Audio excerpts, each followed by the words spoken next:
Councilman Bullock, Here. would you please press your panel to show that you're present on the voting system? Thank you, sir. Councilman McEldowney, Councilwoman Elliott, Present. Councilman Douglas. Present. Mr. Mayor, you have a quorum. Thank you. Let the record reflect that everybody is here except for Councilman McEldowney and Councilman Moreno. And I do expect the Mayor Pro Tem to be here this evening, so once we get out of executive session, I'll make sure we set the record straight, and I would like to try to have one of the council members remind me that we need to handle an excuse Mr. McEldowney when we come back in as well. Is anybody prepared to make a motion to go into executive session? Mr. Bullock. I move to go into executive session, except that the full text isn't up. CRS 24-64024B regarding Denver International Airport issues, and 2, regarding positions relative to issues pursuant to CRS 24-64024E concerning incentives for economic development. Okay. Yes, that's what I'm calling for executive session for. Okay, is there a second? Mr. Teeter? I'll second that. A motion and a second to go into executive session pursuant to CRS 24-6402, parens 4, parens B, and CRS 24-6-402, parens 4, parens E. All those in favor signify by saying aye. Aye. Opposed, say nay. Motion is carried. We are excused to executive session, and we will come back out at 6:30.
bring the meeting back to order since we had an executive session. I would like the record to reflect that Mayor Pro Tem Moreno is with us now, and everybody's here except for Mr. McEldowney. I would ask if there's a council member prepared to make a motion for an excused absence for Mr. McEldowney. Mr. Bullock. I motion to excuse Councilman McAdowney from tonight's meeting. Thank you. Mr. Moreno. Second the motion. We have a motion, a second, to excuse Mr. McEldowney. He had some medical situation to take care of. All those in favor signify by saying aye. Aye. Opposed, say nay. Motion's carried. He is excused. Now if I can get everybody to rise for a moment of silence, followed by the Pledge of Allegiance.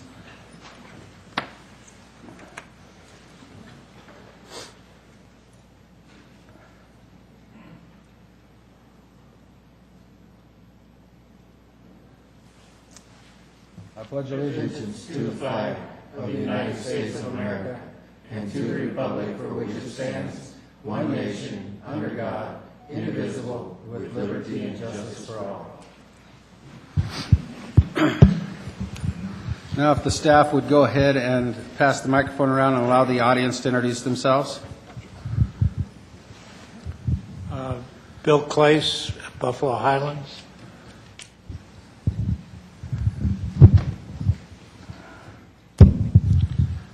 Bob Dollar. William Ernstein. Margarita Senna. Amber Ramey. Victoria Perez. Abigail Jimenez. Juan Rodella. Drake Hollenbeck. Brandy Pacheco. Alicia Crispin. Tony Gonzalez. Andre Kulishov. Emily Nitcher. Ms. Ram Cordero, Government Relations. Paulo Diaz. Dana Shubat. Katie Homer. Elaine Shubat. Annabelle Perez. Carrie Landon. Christine Ramey. Paul Ramey. John Nitcher. Lana Shubat. Tony Senna. Abe Shubat. Joy Bishop. Gene Leffel, Board of Adjustment. Stacy Hollenbeck. Alan Hollenbeck. Ronald LaPena, South Adams County Fire. Barry Edmond, Public Works Department. John Howard, Information Technology. Roger Tinkenberg, Finance. Walter Williams, Economic Development. Paul Workman, City Planning. Rebecca White, Colorado Department of Transportation. Kirk Webb, Colorado Department of Transportation. Tony Adamio, Parks and Recreation, and my wife Veronica. Stephanie Stevens, Colorado Parks and Recreation Association. Carolyn Keith, Parks and Recreation. Paul Hebing, Buffalo Run Golf Course. Karen O'Donnell, Parks and Recreation. Mike Brown, Parks and Recreation. Chuck Sonier, Police Department. Dave Vinos, Police Department. Darren Sterling, Public Works. Thank you all for being here this evening. It's nice to see a bunch of youth in our audience. We don't get that a lot, and you're welcome here anytime. I'd like to start by inviting Carolyn Keith to the podium to invite her guest.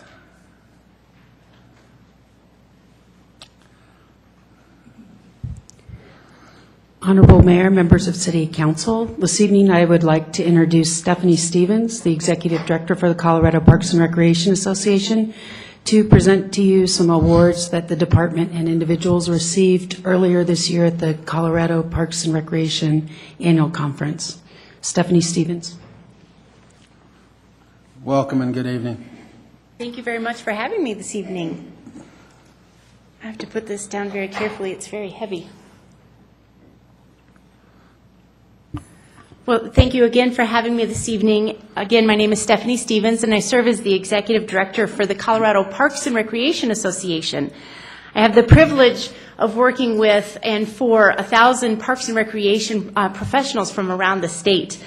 The CPRA Columbine Awards program highlights these professionals for their best practices and creative ideas in facility and park design, in innovation, and in programming. Truly, the best part of my job is doing exactly what I'm doing here this evening, recognizing outstanding agencies for the work they do to make their communities amazing places to live, work, and play. This is my 4th year in a row being here, so congratulate your Parks and Recreation Department and yourselves for that. I think that's pretty amazing. So, yes. The Columbine Award for Renovated Park Design is awarded to just one project per year that truly answers a need while adding value to a community. The redesign of Veterans Memorial Park brought together staff, city council, and local veterans and turned a small corner memorial area into an 8.5-acre fitting tribute to all who have served in our military in the past and for years to come. On behalf of the Colorado Parks and Recreation Association, I present to you the 2012 Columbine Award for Renovated Park Design for Veterans Memorial Park. Congratulations. Accepting the award tonight is Mr. Mike Brown.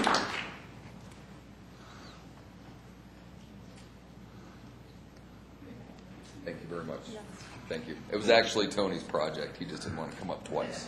It's all right. We're gonna make him come up in a minute. Oh, good, good.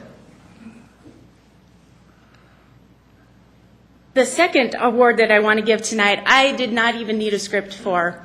Tony Jaramillo is one of my all-time favorite people. As I mentioned before, we have over 1,000 members statewide, and Tony is the one guy that I know we can always count on for anything, as I'm sure that you can do that here within the city as well. Tony's our go-to guy for anything parks, anything playground safety, and as I said, we can count on him to volunteer for us at any time. This is the first time that we have offered a Parks Professional of the Year award, so it's very fitting that I hand over the 2012 CPRA Parks Section Professional of the Year award to Mr. Tony Jaramillo.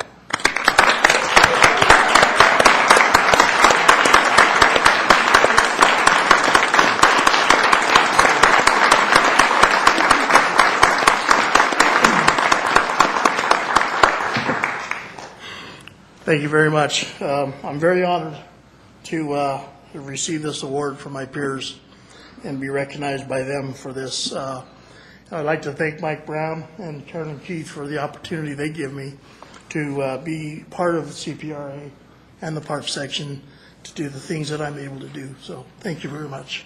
Thank you.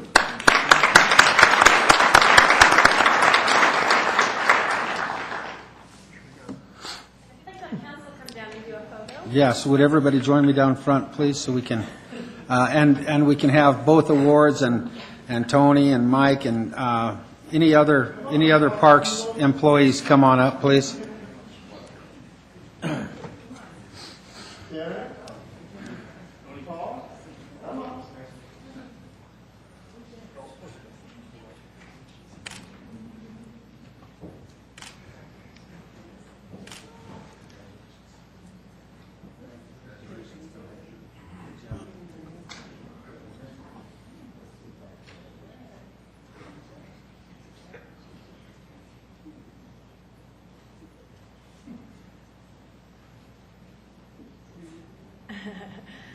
All right, guys, we're going to do a few. So on the count of 3, 1, 2, 3. All right, 1, 2, 3. One more. 1, 2, 3. Perfect. Someone's eyes are bound to be open.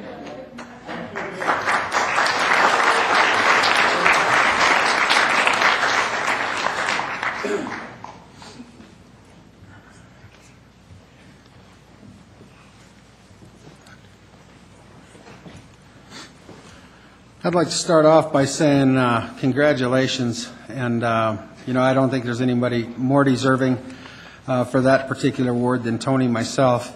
After having the opportunity to work with Mr. Jaramillo for many years, and now to see how he's progressed in his abilities, and to look at the parks that we have is a testimonial to all of our parks employees. So Carolyn, you, Mike, Tony, everybody else in the Parks Department, sharing that reward, and now we know where our expectation level is, so we expect to see you regularly.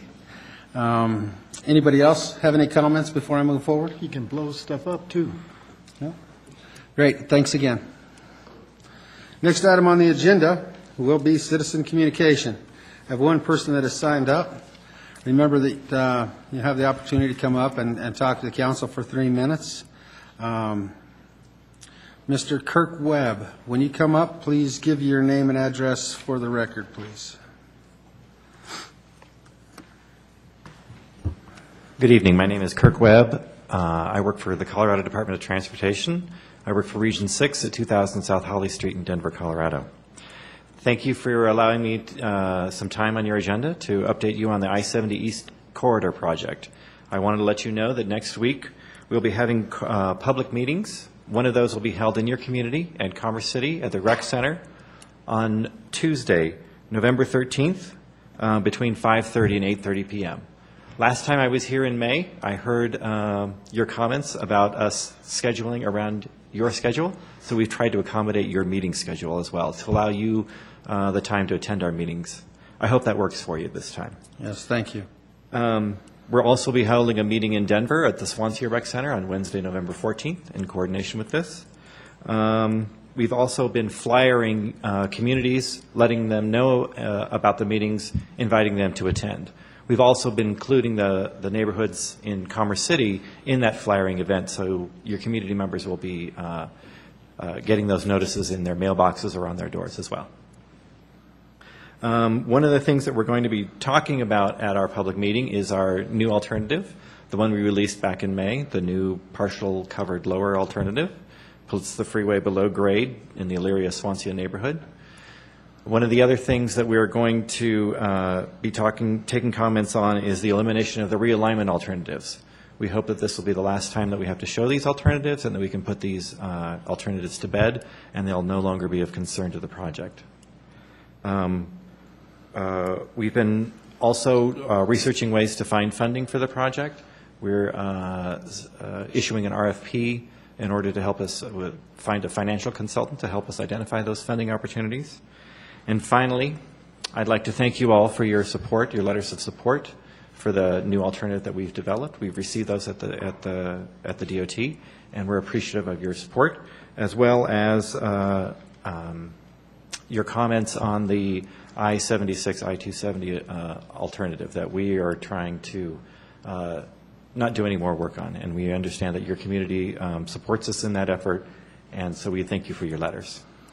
Are there any questions that you'd like to ask me at this time? Mr. Moreno, do you have your lights up? No problem. Mr. Benson. Yes, thank you for being here, because I know this is an issue that I hope everybody in this room is concerned about. When you say the alternative, you're not talking about the alternative that goes up through Commerce City, are you? No. This is an idea that's been brought to us by members of the Denver community who live west of I-25. They're asking us to reopen an alternative that would take all of the I-70 traffic completely out of Denver and put it all on I-76 and I-270. We threw out this alternative a long time ago, and we'd like to keep it thrown out. When did that come about? That's the first I've ever heard of that. Well, it originally came up when during our EIS process, we looked at many alternatives, over 90 different kinds of alternatives on how to fix the freeway between I-25 and Tower Road. This was one of the ones we all looked at, and we threw it out at the time because of the cost and didn't serve our purpose and need for the project. So it was not a big deal at that time. But recently, some members, like I said, in Denver, who've been worried about what's going to happen on the west side of I-25 brought up this issue. Well, what would that alternative cost? And as compared to the putting the over-under and maybe moving the existing alignment 50 or 100 feet north or south, Right. well, what would that cost, and what would it cost to go up 270 to I-76? Right. The current alignment alternatives that we are looking at are probably in the range of $1.4 to $1.8 billion, including the underground and viaduct alternatives. Okay. The alternative that would put all that traffic on I-270 and I-76 is in the range of $3 to $4 billion. So How can that even be considered? it Well, can't where is be. that money going to come from? We have no idea. It's not I mean, why it's would not an that even alternative. be on the drawing board? I know this is not you're doing, you're just here to report this, but Sure. how can anybody have this in their head that we're going to spend twice as much money to go this unbelievably longer route as opposed to just going with the existing alignment? Right. We agree with you, Mr. Is Denver going to pay the difference? Is the Swansea neighborhood going to pay the difference? Obviously not. Probably not. But I can't. Mr. Benson? What? I just want to stay on topic. I don't think we're talking about funding, about what the costs are. Well, we are, because it's one alternative or the other, and we've been through this 2 or 3 years ago about what No, it we would cost to we go went up. through this 6 years ago, and I think what this gentleman is trying to tell us is that the I-270 alignment is now off the table. They want it off the table. They're trying to bury it for good. And the alignment they are recommending and that they're trying to stick with is the over and under alignment. So I don't think the cost on the I-270 is something that we should be even wasting time discussing at this point, since we're pulling that off the table, which is good with me. Is that what you're saying, is that this is just Yes, sort it's, of it's an idea that's alternative? been proposed by members of the public. Your staff heard about it and sent us a letter of support in that it should remain off the table. And I just wanted to say thank you to you and your staff for that support. But as far as you know, when this is done, it's going to be on the existing alignment? Yes, it is. Okay, good, thank you. Yeah, and thank you. I just wanted to clarify, because I know some of the discussion, Yes. it kind of feels like that's still out there, and I know tonight what you're I here to say understand that, is. and my purpose of coming was to Right. relieve you of those doubts. Correct, and I, just for the audience's sake, the city has not been supportive of putting the traffic of I-70 onto 270 and coming through Commerce City, and we have been effectively writing letters and making our position known. And tonight, I want to thank the gentleman from CDOT and his colleague that's in the audience for coming forward and letting us know that they are burying that for good, that thought process, and that the current trajectory would be where I-70 currently is, on an over and under type situation, which we support. Thank you. So thank you very much for coming in. All right, thank you. Next item on the agenda will be approval of the minutes. Mr. Moreno? Yeah, just on this issue, I have just one issue with the minutes. This council had a pretty lengthy discussion about whether or not the application in question from Xcel Energy actually met notification requirements, and actually direct action was taken that the council affirmed that staff had taken adequate notification steps in that. So I just think that vote should be reflected in the minutes.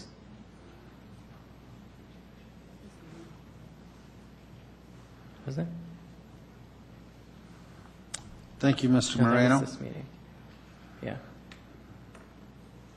So I would move to approve the minutes with the addition of the vote taken on adequate notification from city staff, or sorry, adequate notification from staff regarding the conditional use permit. Thank you. Mr. Bullock? Second that motion. We have a motion and a second to approve the minutes as amended. All those in favor signify by saying aye. Aye. Opposed, say nay. Motion is carried. Next item on the agenda is resolutions. We have Resolution 2012-75. Council have any questions regarding this resolution? Mr. Moreno. Yeah, on this resolution, the way it's drafted, I certainly understand that we will be reimbursing the city of Brighton for the construction costs related to the sidewalk. My question was, it seemed the way the IGA was drafted that the city of Brighton was solely responsible for the acquisition costs of where the sidewalk route ultimately went. Is that correct? And that we're not reimbursing the city of Brighton for the purchase of that property? No, I think the way it lays out, and correct me if I'm wrong, Mr. City Manager, is 27J did the work to acquire the easement to install the sidewalk. The city of Brighton took care of the design work, and the city of Commerce City is paying for the paving piece of it as a joint project with 27J and Brighton. Is that correct? With one minor correction, I believe actually the city of Brighton ultimately acquired the easement. And then additionally, if you didn't mention this, the 27J will maintain the pathway once it's installed. Correct. So the city of Commerce City is paying the out-of-pocket expense, if you will, for the materials only. Okay. So Brighton has the easement and the maintenance is 27J. Thank you. Any other questions from the council? Seeing none. Is there anyone in the audience who would like to address the council concerning this resolution? Seeing no one, what are the council's desires concerning the resolution? Mr. Bullock. Move to approve Resolution 2012-75. Okay. Mr. Moreno? Second the motion. A motion and a second to approve the resolution. Mr. Attorney, please read the title. Title reads, Resolution Approving Intergovernmental Agreement among the City of Commerce City, the City of Brighton, and Brighton School District 27J regarding the construction, funding, and maintenance for a sidewalk on 120th Avenue near Prairie View High School. Thank you. All those in favor signify by saying aye. Aye. Opposed, say nay. Motion is carried. Next item on the agenda is Resolution 2012-85, which is a resolution setting forth procedures for appeal of an administrative denial of application for marijuana license. Any of the council members have any questions concerning this resolution? Mr. Moreno? Prepared to make a motion. Let me check with the audience first. Anyone in the audience here to address the council on this resolution? Seeing no one, Mr. Moreno, proceed. Move to approve Resolution 2012-85. Thank you. Mr. Bullock? Second that. I have a motion and a second to approve Resolution 2012-85. Mr. Attorney? I wanted to bring the council's attention in regard to the motion is that item 10 on page 2 has a typographical error that has been administratively corrected, but in your copy in the packet it probably, or it has not been corrected, and that is that paragraph 10 should delete the last sentence of paragraph 10. Otherwise, paragraph 10 reads correctly. Okay, thank you. You want to read the title? Title reads, Resolution Setting Forth Procedures for Appeal of Administrative Denial of Application for Marijuana License. Thank you. All those in favor signify by saying aye. Aye. Opposed, say nay. Motion is carried. Next item on the agenda, Resolution 2012-88. This is a resolution setting forth procedures, let me see here.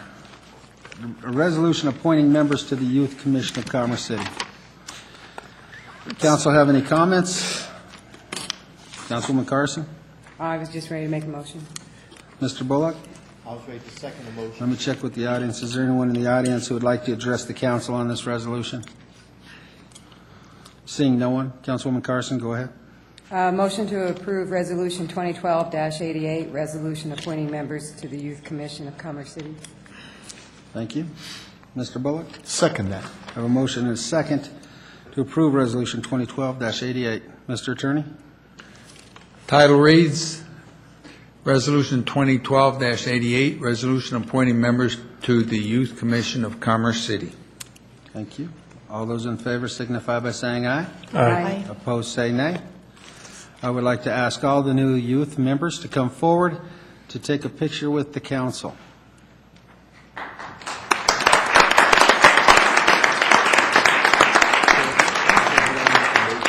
Wide-angle lens.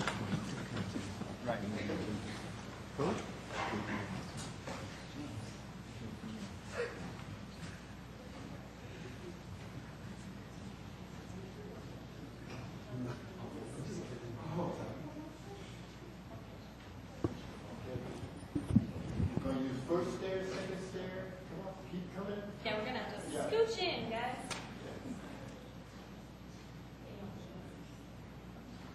Stand next to somebody you really like. Nobody's next to us.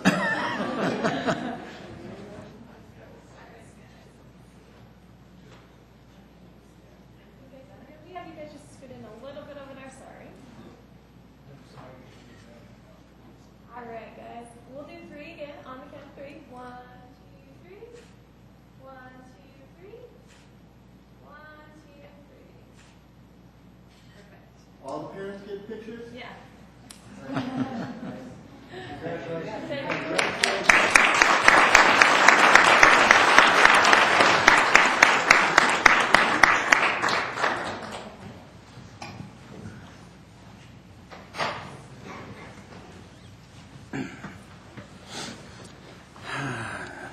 Now, before you get a chance to leave, I want to ask the council to appoint 2 council members to the newly formed commission. What are the council's desires? Mr. Moreno? I actually was going to make a comment, but I'll defer to Mr. Bullock for the I motion. would defer to JD. J.D., Councilwoman Carson. Well, is it time, do I need to make a motion to appoint 2 members of this council Yes. to serve on the Yes. youth commission? That's correct. So that's my motion. No. What? Who are those 2 members? Oh, I would like it for myself and Councilman Bullock to be appointed to the youth commission to Okay. serve until our term is up. I have a motion and a second to allow Councilwoman, or motion to allow Councilwoman Carson and Mr. Bullock to serve. Mr. Moreno, you have the floor. Second the motion. I have a motion and a second now for Councilwoman Carson, Councilman Bullock to be the 2 new members of this city council to participate with the Youth Commission. Is there any discussion? Mr. Bullock? No. No? No discussion? Yes. Councilwoman Carson? I wanted to take a moment to thank all the youth that have... Councilwoman Carson, just 1 second. Let's get this, we have a motion and a second before I need to take care of, and then we will gladly thank these youth that are here tonight. I'm a little anxious tonight. I know you are. So I have a motion and a second to appoint Councilwoman Carson and Mr. Bullock. All those in favor signify by saying aye. Aye. Opposed, say nay. Motion is carried. Now, Councilwoman Carson, have at it. I wanted to thank all of you for the time you have taken, the interest you have shown, and the work that I know you will produce. And parents, thank you very much for your support in making sure that your youth is engaged in the community. It will be a privilege serving on this board with you, so thank you. Mr. Moreno. Just want to take this opportunity to thank all the youth that applied for the commission. I had the great privilege of attending the kind of initial recruitment meeting and was incredibly impressed at your passion for helping our community and wanting to make a difference.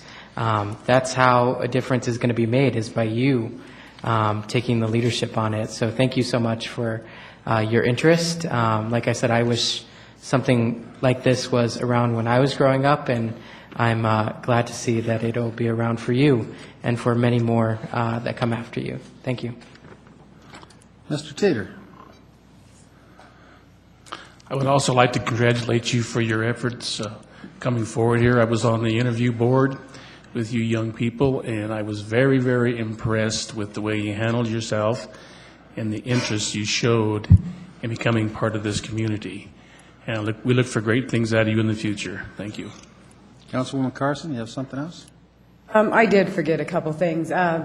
Ms. Ryan Cordero, I'd like to thank you, Paula Diaz, and the City of Brighton, Tanya, and her last name, I just can't remember at this moment, who serves on their youth commission, because without the three of you, I don't know where we would be in this process. So thank you very much. Yeah, I'd like to thank you as well, but I really want to thank your parents for raising you with the mentality to get involved with your community. I want to thank those leaders that you have, Paulo Diaz and Ms. Rhyme and the Tanya, the lady from Brighton. I think it's important that you continue to pursue the betterment of your community. Sitting on this council, there are 4 of us that attended local schools and graduated locally here, and we continue to have a desire to help our community. And I know at the youth level that you're at, you can be very helpful to this council on looking towards park projects and things that matter most to youth in our community, as well as to help learn what the roles are so that you can step into one of these seats at some point in time in the future. So thank you very much for being involved, and we look forward to working with you moving forward. So I would now allow you the opportunity to not have to stay for the rest of the meeting, and you're more than welcome to leave and go with your family out, get a Coke or something. So thank you for being here. Thank you. Thank you.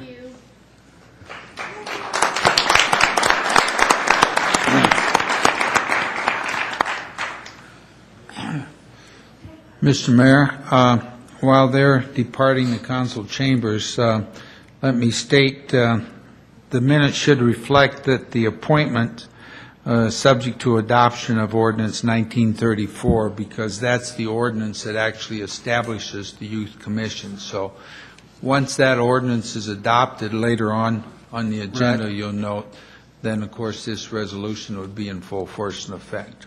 Great, thank you.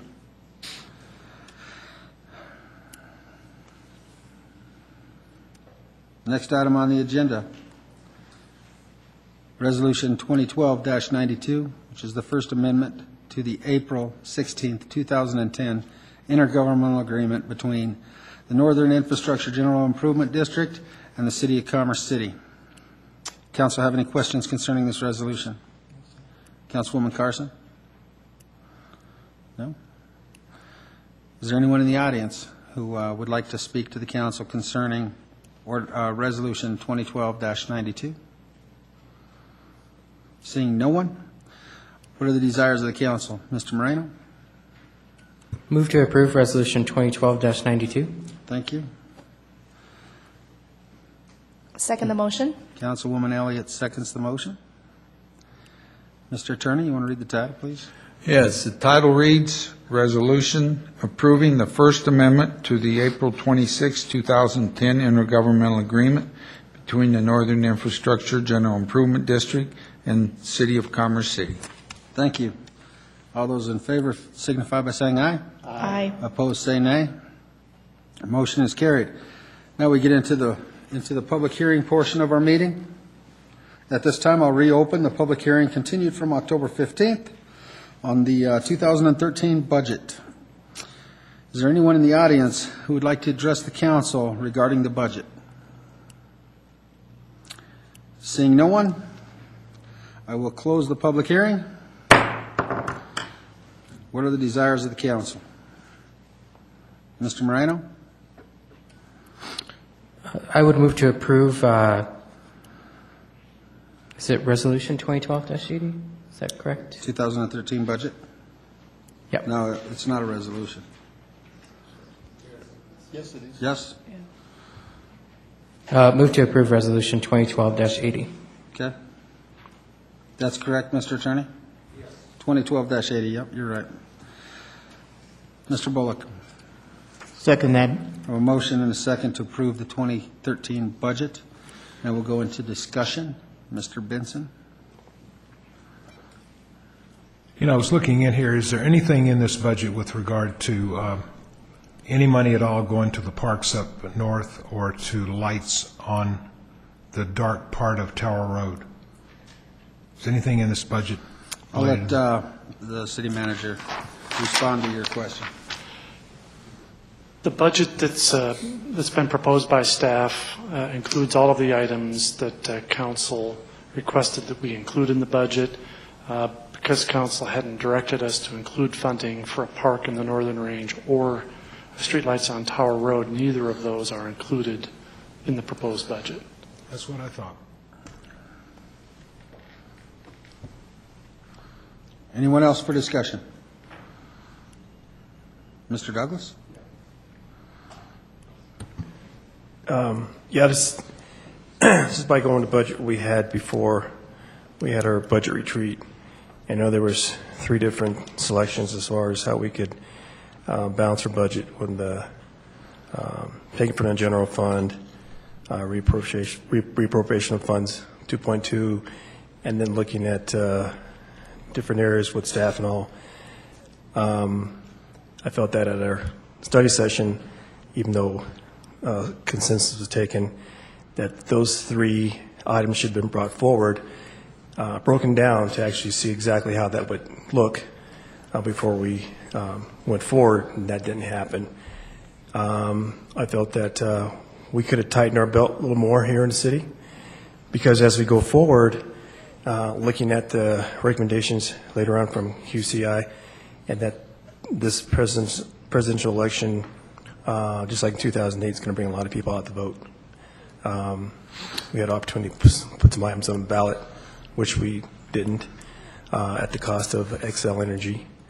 And I felt that had we tightened more on our budget, bringing it back, that when it comes forward, where we going to need additional funds, we could look towards other avenues to cover that. And I don't think we went as far as we could as far as making sure we did our best at finding ways to make those additional cuts. So I will not be supporting this budget that's been presented tonight. Okay, Mr. Moreno.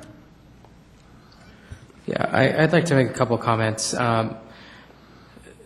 Since I've served on the city council, I believe that this is the most conservative budget that this city has ever undertaken in the last 3 years that I've served on this board.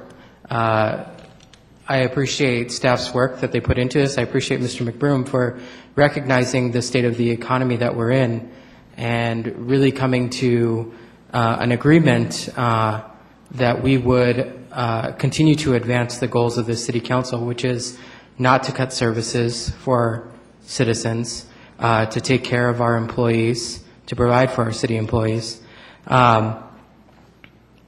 The other options that were on the books, in my opinion, the city council budgeted so conservatively that we actually had a $6 million reserve in our general fund.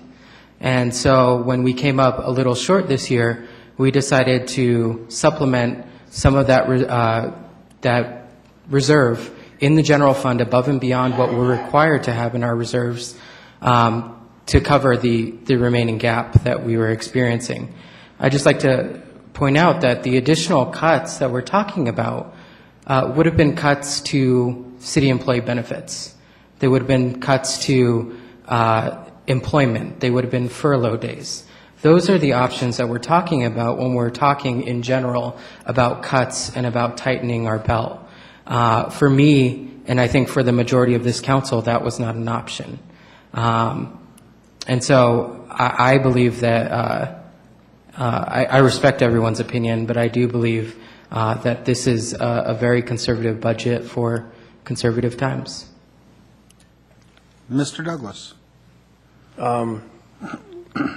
To say that I didn't get to see exactly where those cuts are going to make. So as far as saying that they're going to be furloughed, all that would not have been my choice. But we weren't given an option on that. So as far as to say what those cuts would be, I'm not looking at cutting anybody's job. That was not at all part of the budget, but there's other things we could have done inside the budget to cover this, and that was not up for discussion. So to say that, I can't agree there, because we didn't have what was intended to be the cuts in those areas. Okay, thank you. I'd like to say thank you to the staff. I know they worked hard on the budget. It's not an easy job to balance the budget. Mr. McBroom, I know you and your team worked diligently to come in with what I also would consider a very conservative budget. I know there are areas within the budget that all of us probably would like to see a little work done. This is the first year on this council for several council members. I think that there are opportunities to work on certain areas, but to be able to maintain the city services for our residents in the manner that we continually provide those services, and to not have to cut into any services or into any type of employment options here at the city.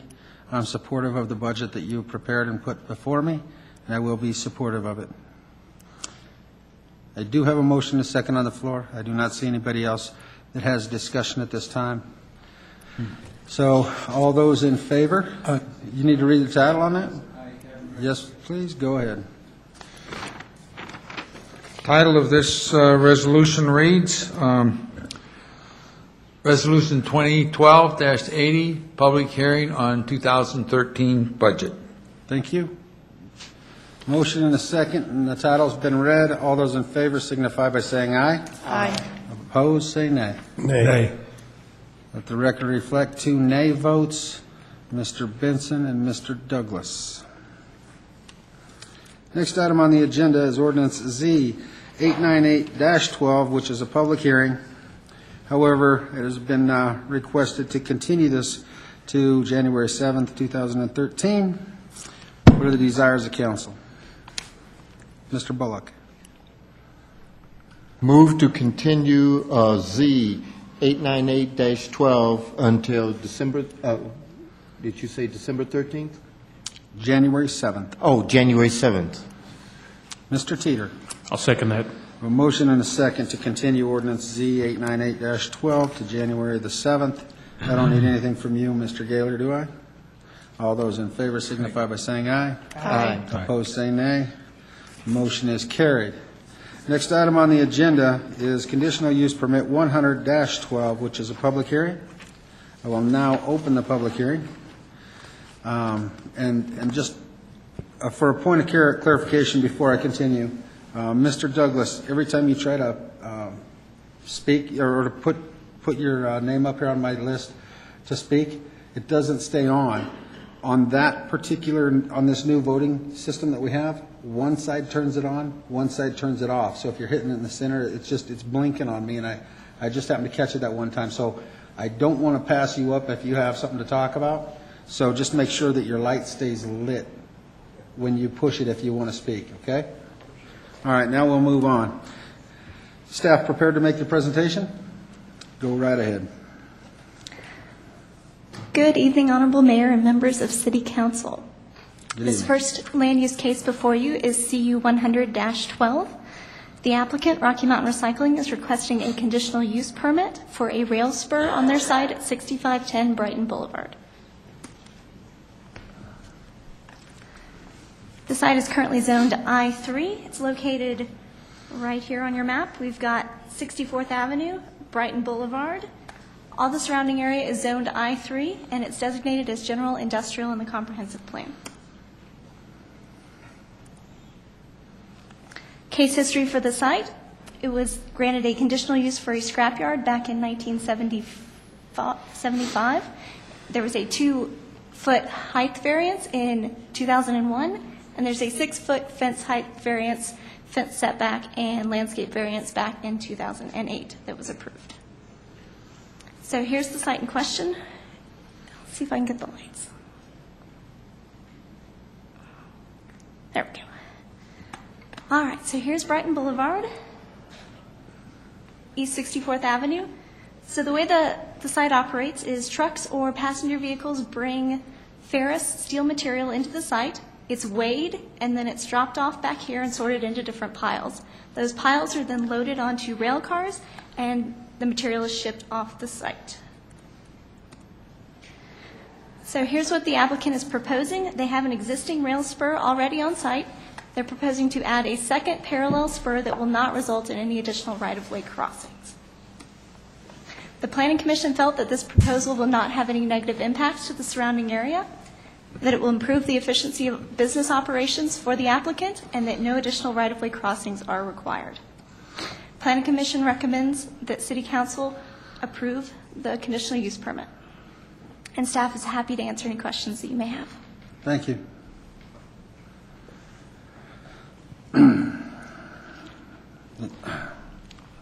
Would the applicant please come forward? Address the council. Hello, my name is William Ehrenstein. I live at 366 South Downey.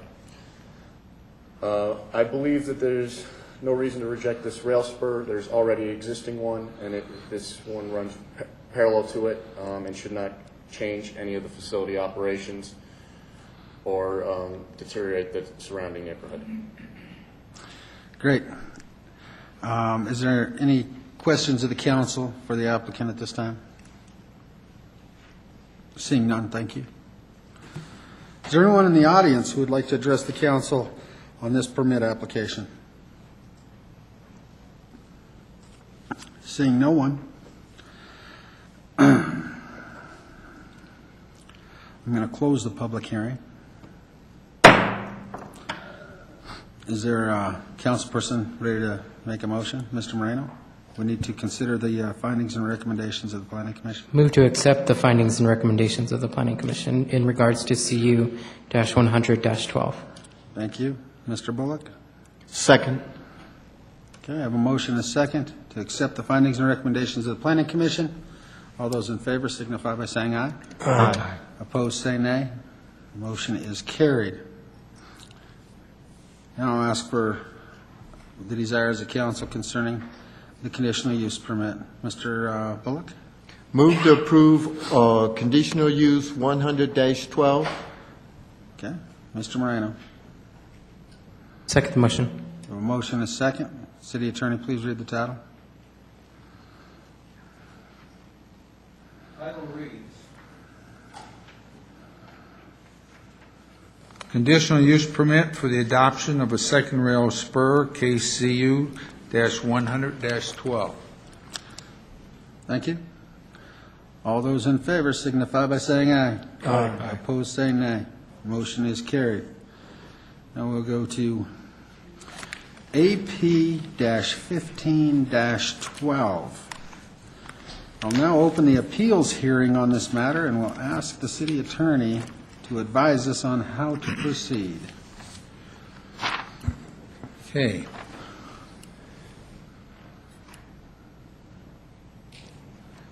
In accordance with the City Council's adopted policies for rules of procedure, which you adopted earlier this evening, regarding appeals to the City Council, the record should reflect the following.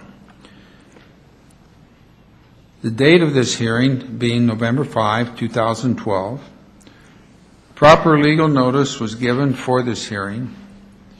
And on behalf of the applicant, who is the original applicant for the conditional use permit in this case, Mr. David Foster, from the law firm of Foster, Graham, Milstein, and Kellisher, is present. Is David present?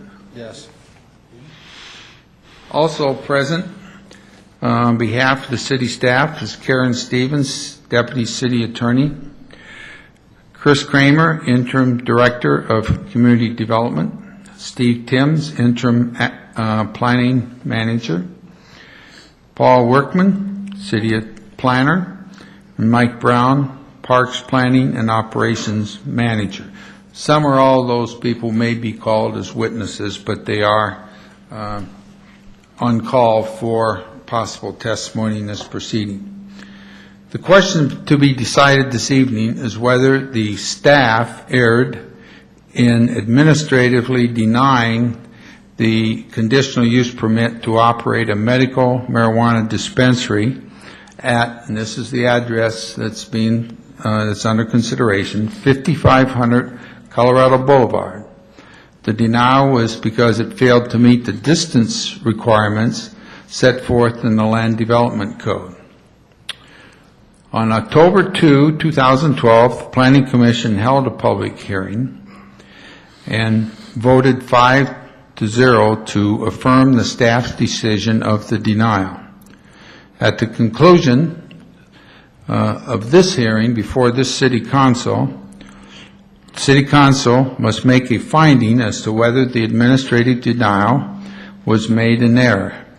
If the City Council finds that the denial was not made in error, then the City Council must affirm the Planning Commission's recommendation and deny the appeal.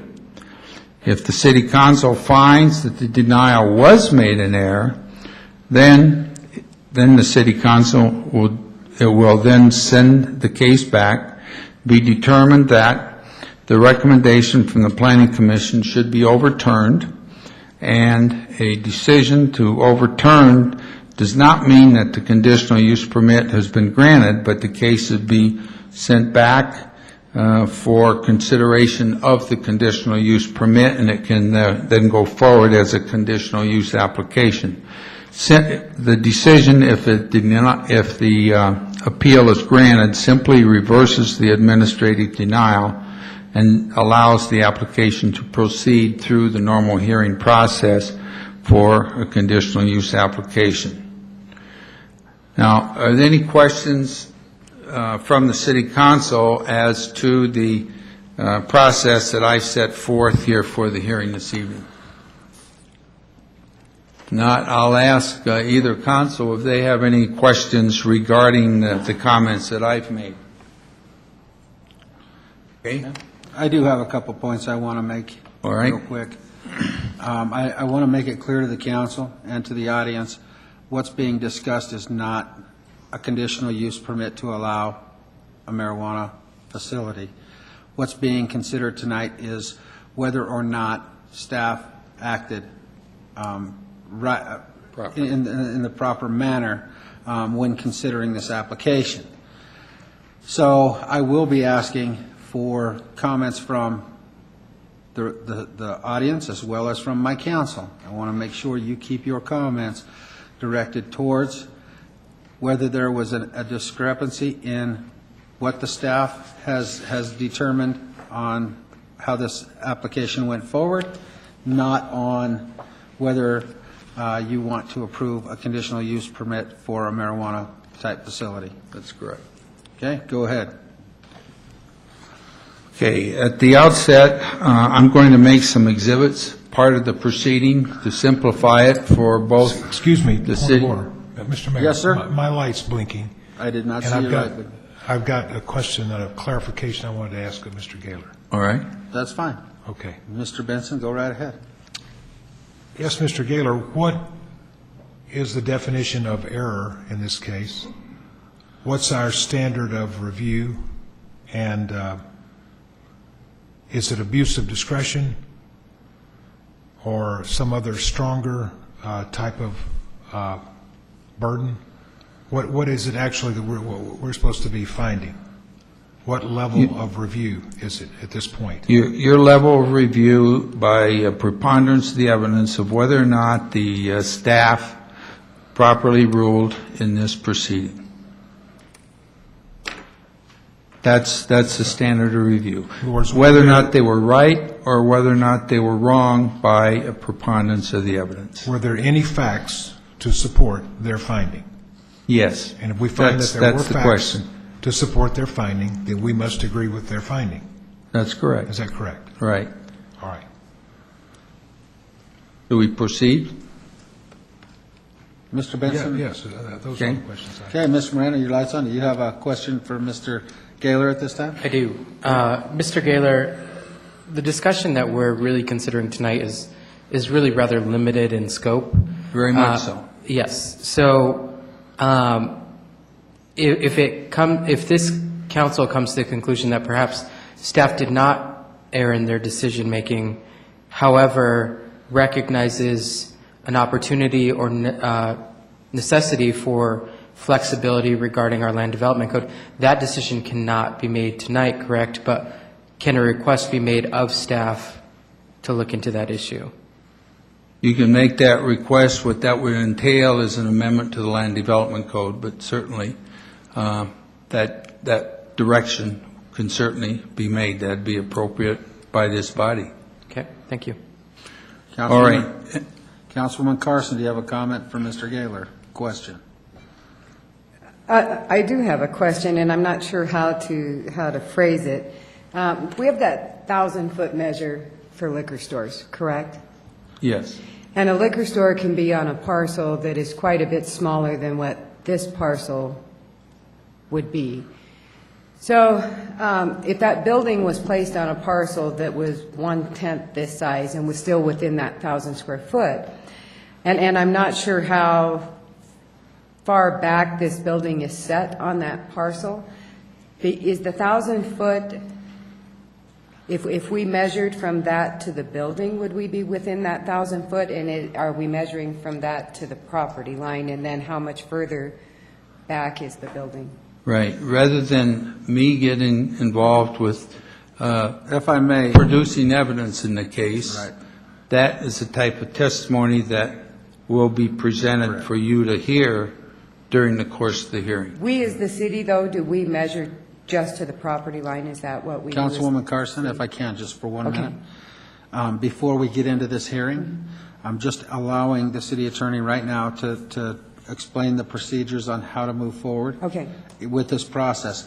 The questions that you have are pertaining to the case itself that we're going to be hearing, and I would ask you to hold those comments until we're into that hearing. But if you have questions about the process, now would be the time. So if not, I want to allow Mr. Gaylor to proceed with the process. Okay. I'm going to, in order to assist the process to proceed in an expeditious manner, I'm going to refer to exhibits that will be made a part of the proceeding rather than have the applicants identify each exhibit. I'm going to state what they are, and then they're available for both the attorney for the city and the applicant to review and to ask questions regarding if they chose to do so. Exhibit A is the minutes of the Planning Commission. Exhibit B is a set of definitions that will be the subject of discussion during this proceeding. Exhibit C likewise is a set of definitions. Exhibit D is a development review application that came through the Planning Commission. Exhibit E is the medical marijuana 1,000-foot property buffer, which is a map prepared by city staff. Exhibit F is a conditional use permit. It's a request for conditional use permit submitted by the applicant. Exhibit G is a statement of operations for the facility if the permit is ultimately granted. Exhibit I is a list of addresses in the buffer area for purposes of notification of this proceeding. Exhibit J is an excerpt from the Land Development Code, which will be referred to, I'm sure, during the course of the proceeding. Exhibit K, likewise, is an excerpt from the Land Development Code, which will be referred to. It involves definitions. Exhibit L, likewise, is an excerpt from the Land Development Code that talks about the definitions of for this type of facility, distance of spacing, to help address Councilman Carson's issue. There's an excerpt from the Land Development Code that spells out that, and I'm sure both council will be referring to that. Exhibit M is the just a statement from the city staff advising the applicant that a hearing has been scheduled for this evening for that site. and Exhibit N is the appeal submitted by David Foster for the proceeding this evening. And those are the exhibits A through N that will be made a part of the record for these proceedings. And at this point then, unless there are any other questions, I'll now defer to, I think, the first, in accord with the procedures adopted by the council, Mr. Foster then would go forward, unless there are any other issues or questions I need to address. Any other questions concerning the process? Seeing none, Mr. Foster. Welcome. Good evening. Good evening. Mr. Mayor, members of City Council, I'm going to first make some exhibits, my own exhibits available. I think I have enough. Yeah, go ahead. Come on, bring them up.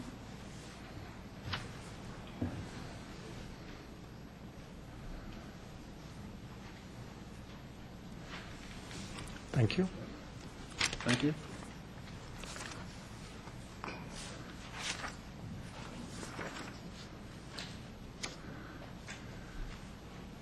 Thanks.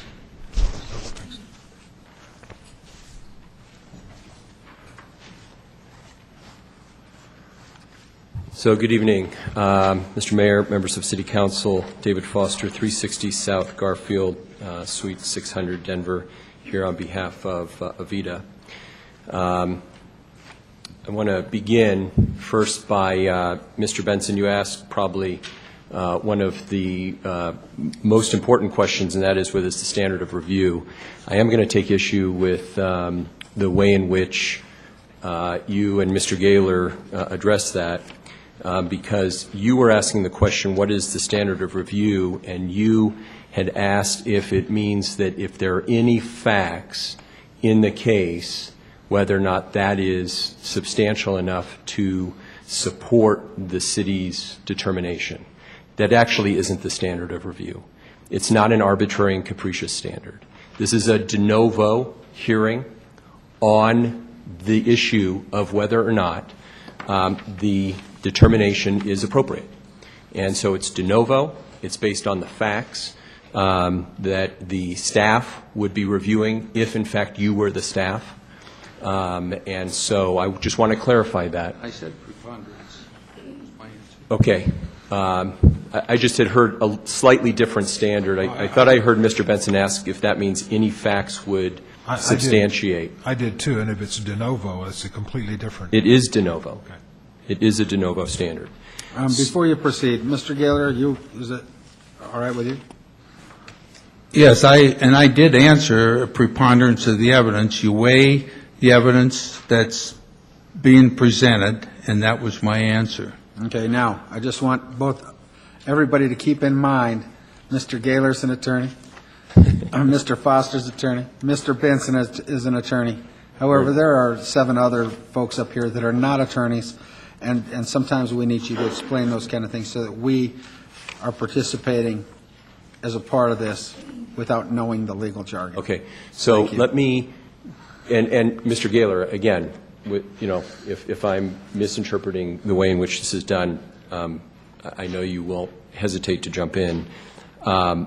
You sit, the 8 of you tonight, as though you are, in fact, making the initial determination as to whether or not this is an appropriate location, whether or not the 1,000-foot determination should be considered prior to having a hearing on the conditional use permit. And Mr. Mayor, I think you set the stage properly in that you're not deciding on whether or not this facility is going to be approved tonight. You're just deciding whether or not the 1,000-foot distance requirement has been met or was required to be met in this particular instance, so that the staff can continue to review the application that you would eventually have back in front of you at a later date. So I hope that is clear. The reason we're here is evidenced in the letter that is an exhibit dated August 8th, 2012. I don't know which letter exhibit it is, but you'll note it's an August 8th, 2012 letter from the city to Mr. Weiss, and the relevant language is the last two sentences of the first paragraph. In the review of your application, it was discovered that the property is within 1,000 feet of the trailhead for the Sand Creek Regional Greenway. Because the trailhead falls within the definition of a park contained in the city's land development code, and because Section 215249 of the LDC prohibits a medical marijuana business from being located within 1,000 feet of a park, your application is hereby denied. That's the only issue that is before you tonight. It's that denial based on the fact that the staff interpreted the land development code to determine that a trailhead is a park. And I would argue, and I will argue, that a trailhead is not a park. It isn't a park in the land development code. It isn't a park in reality. It isn't a park in any kind of document that you have on your website, in your code. A trailhead's not a park. A park's a park, and a trailhead's not a park. So the first place that we would go to determine the definition of a park is the land development code. Now, what the city has done is they've given you two definitions of park as exhibits. One is from the land development code, and that definition states that that park is land set apart for recreation of the public. That's the definition of a public park in the land development code. What you also have as an exhibit is a definition from a section outside of the land development code that defines park property. Well, that's not the land development code. And I think Ms. Stevens stipulated, and I could be wrong, that definition is not applicable for your review tonight. It's from a different section of your city documents. I think it was being used to say, hey, we do evidence a trail in parks because here it is defined differently and separately, but that's not your land development code. So that went into, I think, the thinking of the staff in making this determination that a trailhead is a park, but it's not relevant for your review tonight in you determining whether or not a trailhead is a park. The definition that I found, and it's the only definition in the land development code, is, again, I believe it's an exhibit in your packet. I also have it listed as Exhibit 8 in my stack, is from the land development code, a pedestrian bike path, greenway, trail is defined as a public improvement. So it's defined in your land development code. It's not as if trails and greenways aren't defined, but they're defined as public improvements. They're not defined as parks. And I think that will be more relevant as we make our way through this determination. At the end of the day, and I think you will see this shortly as the pictures unfold and the maps unfold, that a park is a venue and a trail is a thoroughfare. And a trailhead, as defined by Merriam-Webster, is just the point at which a trail begins. And in this case, I've included a picture for those of you who haven't been by, but under Exhibit 5 is actually a picture of the trailhead that's at issue tonight. And again, I don't believe that a trailhead is a park. So what have I done? But I've given you, starting with Exhibit 1, a list of documents from the city, and Exhibit 1 evidences all of the different parks in your city. Community parks, neighborhood parks, pocket parks. They're all listed, they're all identified. One of the characteristics of a park, at least within this city, is that it has an amenity. And many of you have seen this chart. And so, you know, the city park has a number of amenities, and Gifford Park has a number of amenities, and Olive Park has a number of amenities. And so parks are defined as these 15 or so facilities. And then you'll see below that a separate delineation for trails. So parks, from your own website, your own information, your own code, identifies parks separately from trails. And trails really are identified not really by their amenity, but kind of by their length, because each of these definitions identifies how long the trail is, but not really their amenity. The other really important distinguishing characteristic, another important distinguishing characteristic, is on Exhibits 2 and 3. And again, these are from the website. This is Parks, Trails, and Open Space. And you'll see the very dark black facilities are some of the community parks, and the lighter green facilities are the neighborhood parks, and then the light green. You'll see on the southernmost portion of this map the Sand Creek Greenway. And those are open space. They're delineated as open space along that corridor. But not parks, because the parks are identified as parks. And you see them, Fairfax and Pioneer and Monaco, and they're identified as parks. But these others are greenways on your map. And even the second page, Exhibit 3, which is more of the northern portion of town, even the future parks are identified as future parks, because we're putting people on notice as to where these parks are going to be located. And they're clearly identified and evidenced. And then here's yet another distinguishing characteristic of these parks versus the trailhead. Every one of these parks is zoned public, and the trailhead is zoned I-2. And so yet another distinguishing characteristic that puts people on notice, because really that's what codes are for, is to put people on notice as to what you as a city is going to require, is that each of those other properties, whether it's a neighborhood park or a community park or a pocket park, they're all zoned public.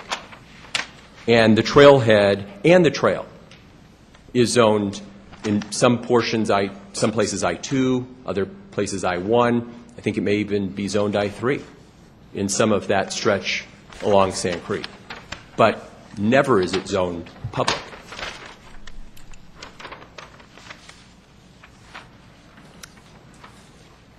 Another important consideration in how we define park and how we define trail, because I said a trailhead is just where a trail begins, is to think about your own code and to recognize that a sidewalk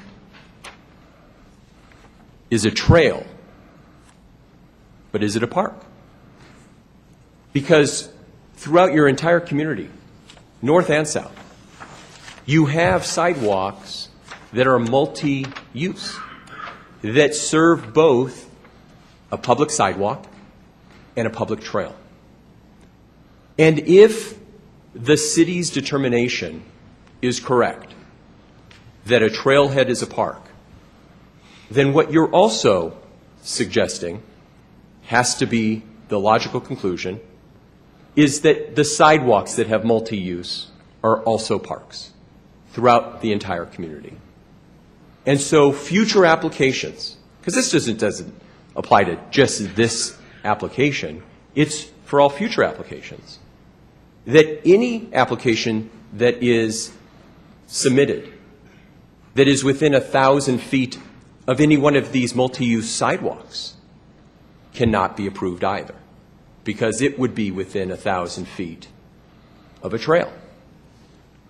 You can't not allow this one because it's within 1,000 feet of a trailhead, and yet allow any other application that's going to be submitted that's going to be within 1,000 feet of a trail, a sidewalk, one of your multi-use facilities.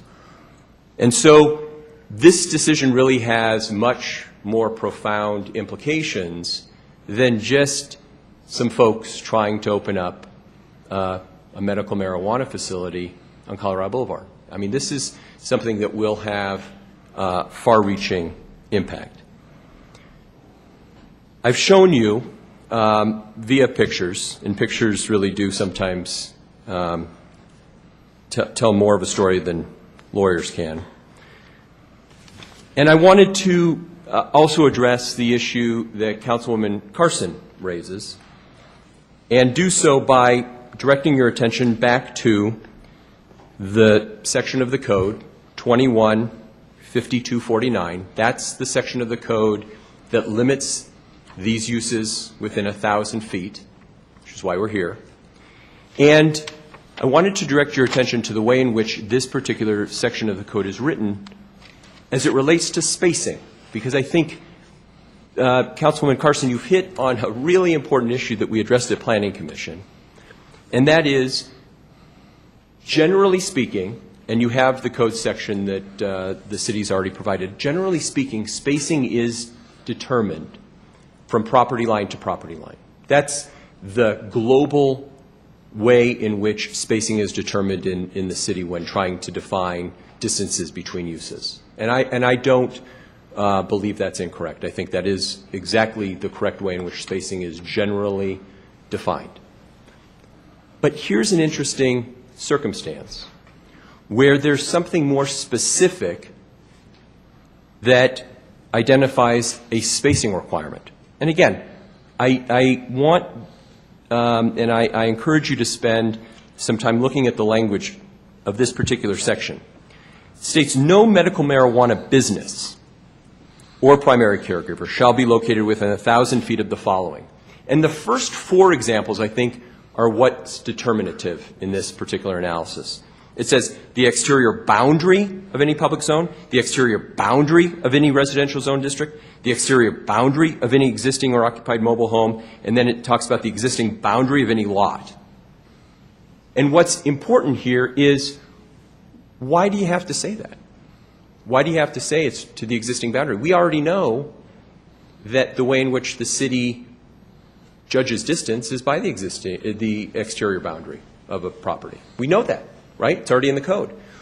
What you're reading here is something more specific than the general rule. The general rule is property line to property line. This is more specific. And why is it relevant? Because it doesn't say from the exterior boundary of the property upon which the medical marijuana business exists. It doesn't say that. It actually just says medical marijuana business. So I would argue that where this business exists on the site is determinative, not the exterior property line. Because this, and it's a commonly held understanding that the specific in reviewing code generally outweighs the more general substance. And so in this particular instance, the specific definition of how we measure 1,000 feet is more relevant than the general reading. So I would argue that the business is determinative and not the property line to J, which is any public community center, park, fairground, or recreation center, because it's J that's creating the difficulty in this particular instance. And you'll also note, and I think it's kind of makes the case again, that a park is a venue, because a park is there listed with all these other venues, places, not thoroughfares, not a trail, a community center, a fairground, a recreation center, a publicly owned or maintained building. These are places. And that's why I yet again think that even in reviewing the code itself, this section of the code, you see that parks are far more venue-oriented than a trail or a trailhead would be. What I'd like to do as part of my appeal is I'd like to call up Justin Hay. Justin is the Director of Planning and Landscape Architecture for CLC Associates. He has spent over a decade working on land use issues, planning, architecture, planning issues. I know Justin as a very competent landscape architect and planner. He received his master's in real estate and construction management at DU, and his bachelor's in landscape architecture and urban design from Colorado State, and is a registered landscape architect. I wanted to bring Justin up as my expert in his review of this particular question, whether or not a trailhead is a park. Again, because at the end of the day, I'm a land use attorney.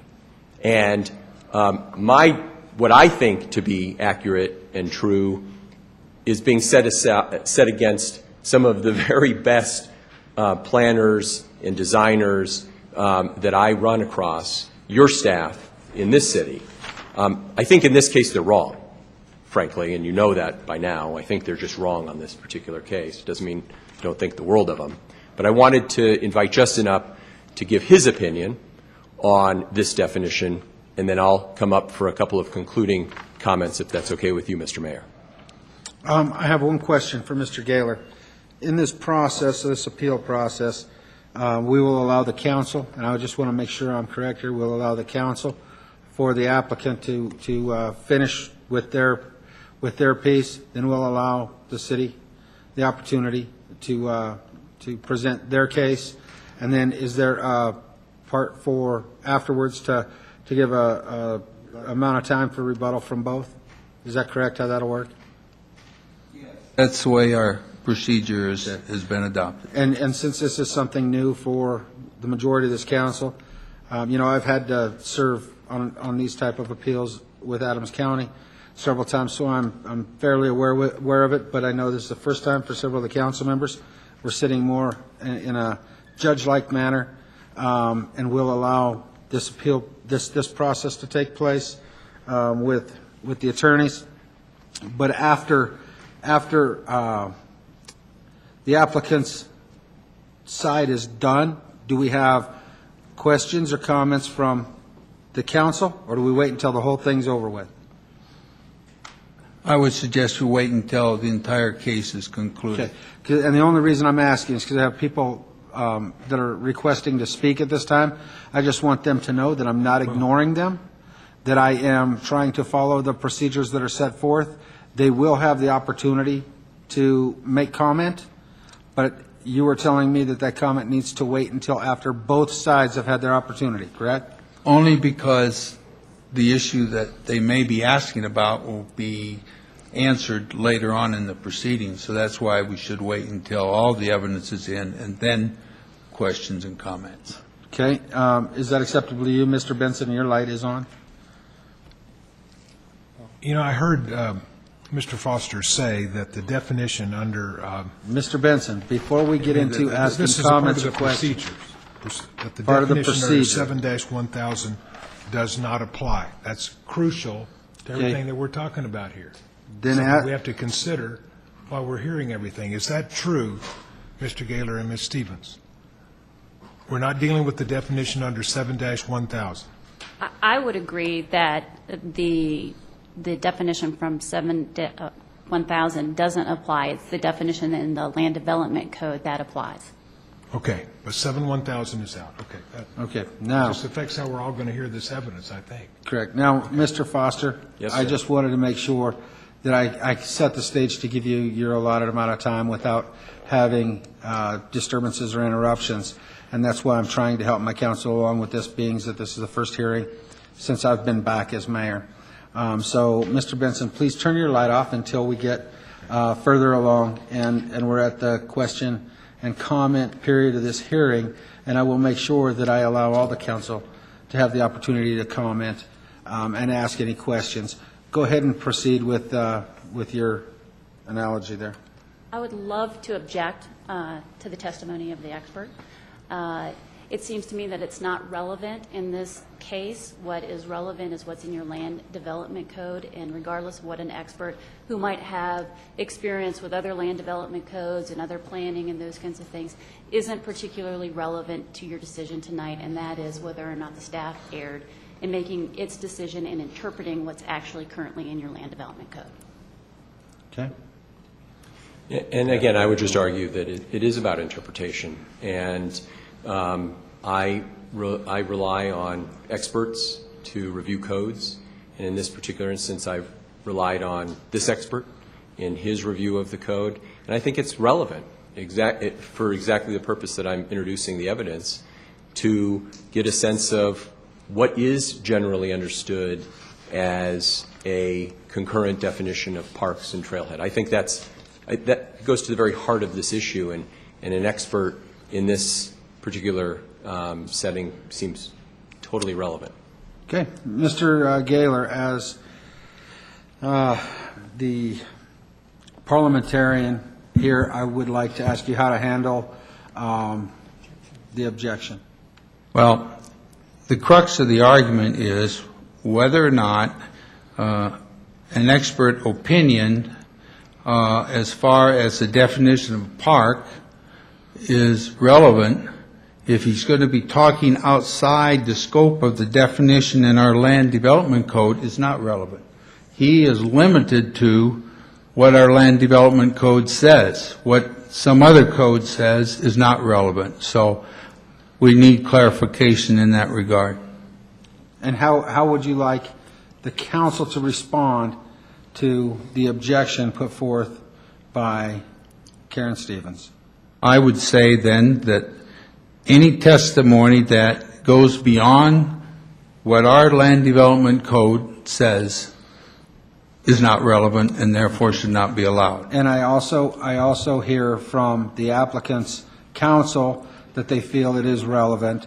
And so I know we are at a decisive point, and I need to have, is it myself that makes the ruling or the council makes the ruling on whether the information outside of the testimony that we're going to hear outside of the land development code is pertinent? Is that my decision? You make the ruling, and then the council, if someone on the council disagrees with the ruling, then they can disagree with your ruling and have a vote on it. And that's how I thought it went, but I just wanted to make sure so the council is aware, and we're going to kind of walk through this as part of procedural, just so you know. Yeah. Now, and I heard what Mr. Gaylor said in terms of the type of testimony. Right. And again, just to be clear, we don't need to refer to any other jurisdictions' land development codes to get their definitions, but the point is how, in this particular case, is a trailhead equating to a park? And that's the only thing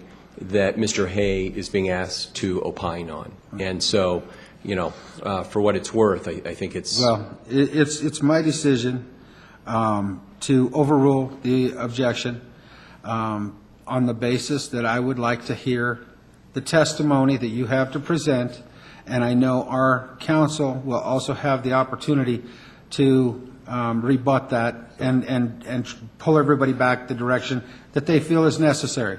So at this time, my decision is to overrule the objection and allow you to bring forward your witness for the testimony. Is there any concerns from the council with my decision? Mr. Benson. Yes, thank you. When was this witness disclosed to the city attorney? Right about now. Do we have any kind of report from this expert witness about what he's going to testify to? You don't. But you sit in a... I'm sorry. David, I just don't agree with that. Expert witnesses are supposed to be disclosed. There's supposed to be a report for people to cross-examine them on. Absolutely. Mr. Benson, you know the standards of evidence for a city council hearing is always a relaxed standard. You know that better than anybody. That's a little bit too relaxed. Okay, well, whether or not the council decides that they want to give Mr. Hay any credibility is for you to determine after you hear his testimony, and you can cross-examine him, and the question of whether a trailhead's a park isn't that complicated. Well, let's circle back around to where I'm at. I made a ruling. You made a ruling, and as I understand the ruling, Mr. Mayor, his testimony is going to be limited to interpretation of our land development code and not some other jurisdiction's land development code. Okay, now, but before we continue, I made my ruling. Mr. Benson, do you disagree with my ruling? Yes. Okay. On the procedural basis that I've just... And I understand that. That's why I came back to you, to make sure that that is on the record. Is there any other council members that disagree with my ruling? I disagree with Mr. Benson. Is it concerning the ruling, Ms. Carson? Are you ruling for this gentleman to give us a definition of our land development code of? No, ma'am. I am ruling on the objection to allow, our council gave an objection to allow a witness to come forward to substantiate Mr. Foster's testimony. I would like to hear the testimony of the witness, and I think our council will have the opportunity to rebut that. So that was my ruling, was to allow the testimony. And because our council will have the opportunity to disagree with that, if so. Do you disagree with my ruling? No. So I have one disagreement with my ruling. We will proceed. Is that correct? Right. There's no other disagreement? No other disagreements with my ruling? Then we'll proceed with the witness that was brought forward by the applicant's counsel. Sir, I need your name and address, please. So thank you, Mr. Mayor, Council. My name is Justin Hay, address 8480 East Orchard Road. That's CLC Associates is the firm that I am the director and planning and landscape architecture for. Let's be sworn then, Mr. Mayor. Yes, sir. You swear the evidence you're about to give in the cause now in hearing will be the truth, the whole truth, and nothing but the truth, so help you God. I do. Proceed. So on the components of a trailhead in particular as it relates to the definition of a park, in looking over the years of my construction and planning and implementation of trailheads across the United States, the trailhead is, as Mr. Foster first pointed out, the entry point to a trail. In particular, when you look at it as it pertains to the definition of a park. In our code. You're referring to our code? I'm referring to my expert opinion, and I'm referring to, yes, as it relates to which section of the code? The section that deals with the definition of park and public improvements. That's what Mr. Foster said you were going to testify to. Sure. Not what other parks and other land development codes throughout the country refer to. We're talking about ours in Commerce City. Yes, so that's under Section 21-11-200-302, where public parks shall mean a public-owned parcel of land with or without improvements set apart for the recreation of the public. That's what I'm referring to as park definition. So trailhead is in particular for access. That is the key word of a trailhead. It's an access on three levels. First, it's for a conduit for pedestrian access. Secondly, emergency access. And third, a trailhead is used for any maintenance access to any particular thoroughfare or trail system. So as it pertains to Commerce City in this site here, and in the broader definition of a park, is when a park is particularly a programmed piece of land under the public land dedication. in zone district. And a park typically will have two components. It's both passive and active recreation in particular. So when you take passive and active recreation and overlay that with the idea of a trailhead, those two just do not sync up from a park definition. And by passive recreation, what that is both picnic, you could, kite flying and those types of activities outside of active recreation on more of the venue level where you are doing soccer games, flex play on any given field that is programmed into a particular park. So when you're looking at those two definitions of both a trailhead and as it relates to park, those two just do not mesh from that definition. Secondly, further discussing what a trail is does continue along those three avenues of access that I mentioned on a trailhead. There's the emergency components. There's also back to the access for pedestrians and then for maintenance purposes, so on a trail system. So there is a number of different use types on a thoroughfare.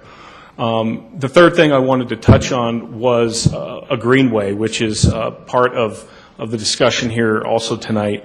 A greenway is built around typically a floodplain, and it needs all of those access components to it. And in particular, this site of the trailhead is accessing for those three components I mentioned of usage on the trail.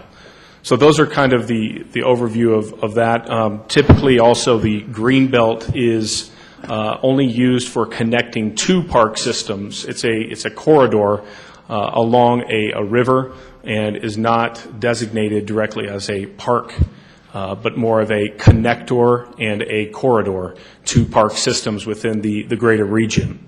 And so those are kind of some of the items I wanted to touch on pertaining to that. Thank you. Mr. Foster? She has a right to cross-examine now. Okay. All right. So I'd like to just ask you a couple of questions. One is, you're familiar with our definition of park in the city's land development code. Mm-hmm. Is that correct? Yes. Okay. And so can you tell me whether that greenway, is it owned by the city? All of it? The property that's designated as the trailhead? I would have to look at the assessor's map to see if that piece is owned. I'm not. Do you have any reason to believe it wasn't? It's not owned by the city? I don't have any reason to believe, no. Do you have any reason to believe that it's not dedicated to the public for recreation? As far as recreation, I think there's a lot of definitions of recreation you could use.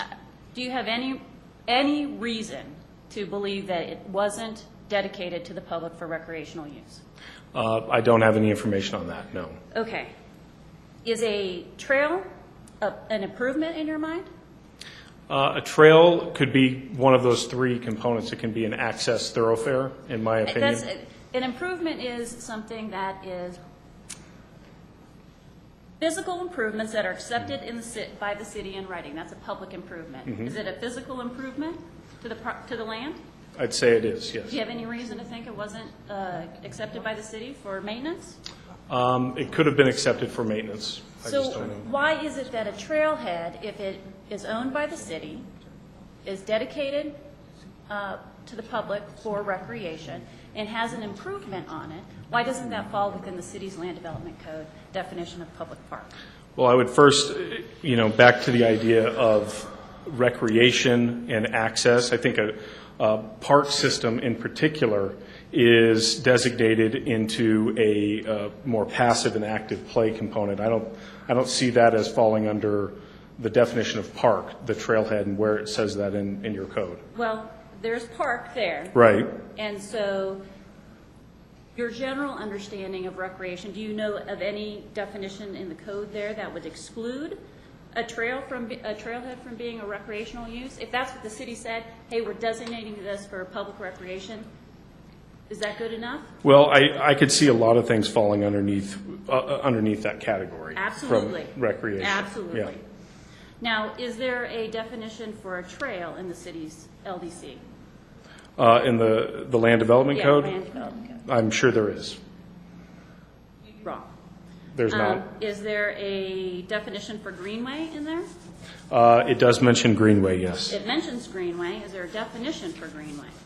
I don't believe so. I'm not sure if there is in there. Okay. I don't have any further questions. Okay.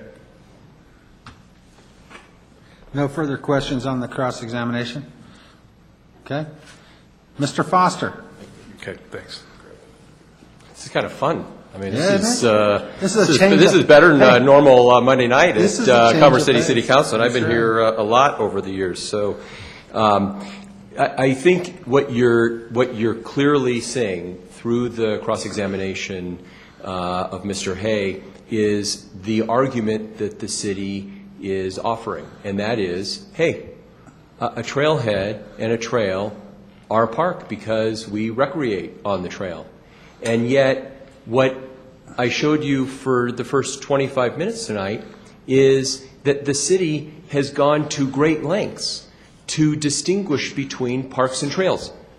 I don't have to go much further than to show you on tops of exhibits 2 and 3 the fact that the city defines parks separate from trails, separate from open space. Trails aren't parks. Why? Because otherwise you just say the parks plan. But it's the parks, trails, and open space. These are all separately kind of identified improvements. And the fact of the matter is a greenway and a trail are defined within your land development code. They're defined as public improvements. They're not defined as parks. Park doesn't identify a trail and a greenway. It doesn't say a park includes all of the following. Further, many of you sitting on City Council adopted this section of the code that's at issue tonight, Section 215249. You did. And when you were adopting this code, you said that it can't be located within 1,000 feet of public community center, park, fairground, recreation center, or publicly owned or maintained buildings. You didn't say trails, greenways, open space. Did they exist when you were adopting this code? Of course they did. But you didn't identify those improvements as what you were seeking to ensure that these kinds of facilities weren't located close to. Why? Well, I gave you a pretty good reason on trails. Because you got trails all over the city that are disguised as multi-use facilities with sidewalks. And in fact, if you were to identify trails as being an exception to the 1,000-foot requirement, good luck finding appropriate locations throughout the city to allow for a public hearing process to even see if you're going to have these facilities approved. Look, medical marijuana facilities, I could care less about them. But you as a city made a determination that you're okay with them as long as they meet these setback requirements. And it's your requirements that are at issue tonight, because while you could have made it far more difficult to locate these facilities within your city, this is the language that you chose. And this is the language that we're just trying to have implemented in this particular case. So I have nothing further at this point. I know that my colleague Karen Stevens has plenty to offer. Okay, so counsel for the applicant rests at this time. Before I have you come up, Ms. Stevens, I want to ask Mr. Gaylor, what are we going to allow for closing comments and rebuttal after this? Is there a time limit that we want to keep this to? I think a better way of limiting it is for anything new. Don't rehash the same thing that's been said. If they have anything new to say, we'll hear it. Okay. If it's the same type of thing that we've already heard evidence on and argument on, because normally, if you're in a true court proceeding, you don't have oral argument at this stage of the proceeding. Right. Here tonight, we're hearing evidence and oral argument simultaneously. So for that reason, I say if you have anything new to say when we get to that point, then that's fine. But if it's not new, then let's dispense with it. I just wanted to make that clear so that both the applicant and the city understand the rules as we're moving forward on the council. Ms. Stevens, go ahead. Thank you, sir. Members of the council. You know, my first year of law school, we had this crusty old professor who told first years, first day of class, the reason that we were in law school was because we weren't smart enough to get into medical school, and we weren't creative enough to do anything else. And I would suggest that Mr. Foster's argument this evening proves the exception to every rule. It's creative and bright. So with that, creativity notwithstanding, I think the City Council needs to uphold staff's decision. And I think it needs to do that for several reasons. Before I get into that, though, I'd like to first suggest that if the definition of park in Chapter 7 of the Municipal Code is not applicable because it's not part of the Land Development Code, then neither are the exhibits that have been given to you tonight. Those are not part of the Land Development Code. They don't go into the analysis of this. They're intended for different purposes. They're not intended to determine what is meant in the Land Development Code by the term of park. So, with that said, the first reason I think you need to uphold staff's decision in this case is based on the plain language of your ordinances. They're ordinances that you adopted. They were brought to you and you approved them. Plain language is kind of the lawyer's way of saying the ordinance says what it says. The language is clear. There's not really a reason to go outside the language. So when you look at it, 5249 states that a medical marijuana business or primary caregiver can't be located within 1,000 feet of a park. Your definition of park states it's a public-owned parcel of land with or without improvements that's set apart for the recreation of the public. In this instance, you have a greenway. There is no question that it is publicly owned, that property is publicly owned. It has an improvement. Mr. Foster's argument is that because a trail is a public improvement, that it can't be a park. I would argue to you that any improvement that's going to be in a park, in a public park, is going to be a public improvement. That's just the nature of improvements, right? I mean, you're not going to have a private improvement on a public park. So the two aren't mutually exclusive.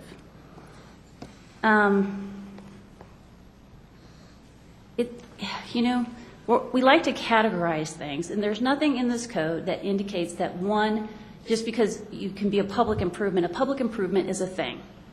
A park is a use. It's actually listed in our table in Chapter 5 or Article 5 as a use. It's a use that's allowed as right in every zone district. So this idea that all of our other public parks are zoned public doesn't really carry water because it's a use by right. You can have a public park in an industrial zone district. That's allowed. Similarly, the plain language supports the distance that's requirements. I will tell you that the distance requirements contained for your medical marijuana businesses read exactly the same as your distance requirements for your sexually oriented businesses. They were just picked up as one and the same. So it says the same thing about the distance being from a sexually oriented business to the exterior boundaries of X, the exterior boundaries of Y. Bail bondsman has a distance requirements, and it too talks about it has to be, I think it's 600 feet or something from some other property line. There's not that many distance requirements contained in your code, and they all say similar things. And so this idea that the more specific overcomes the general, I would say, doesn't apply with regard to these, because these are all uses, and in fact, what your distance spacing language says is that when a use, which is what we're talking about here, a medical marijuana business, when a required or a proposed use is required to be located a specific distance, you measure property line to property line. Unless, with regard to more specifics controlling over that general provision, we do have a couple of them. We have, in section 7243.4, you've got distance requirements with regard to off-street loading spaces being within 25 feet of a right-of-way. So in that case, there is more specific measurements that are given. Same way with washing facilities, there are more specifics given. But under the plain language of your code, when you're talking about a proposed use, which is a medical marijuana business, it is measured property line to property line.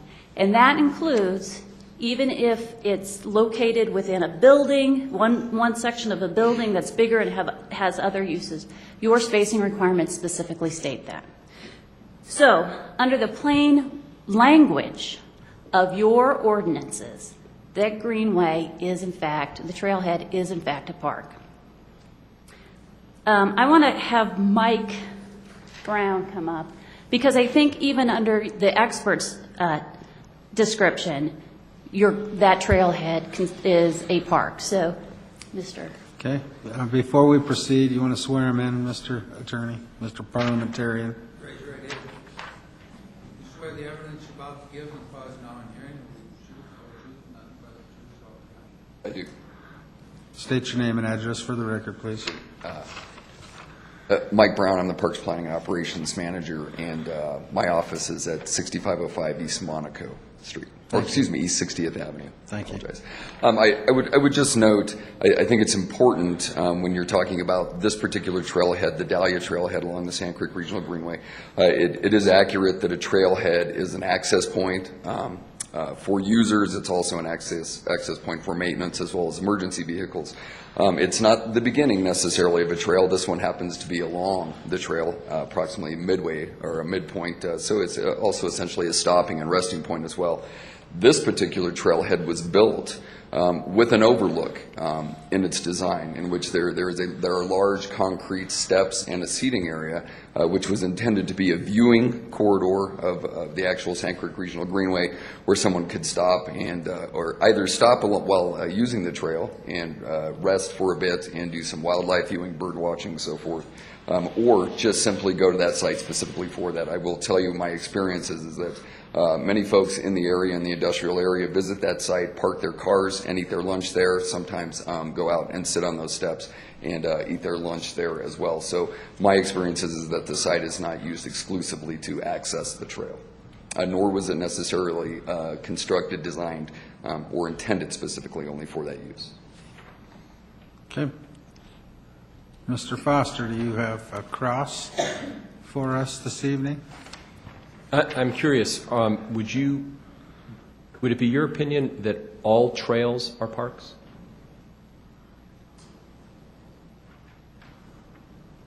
According to the definition used in the Land Development Code, yes.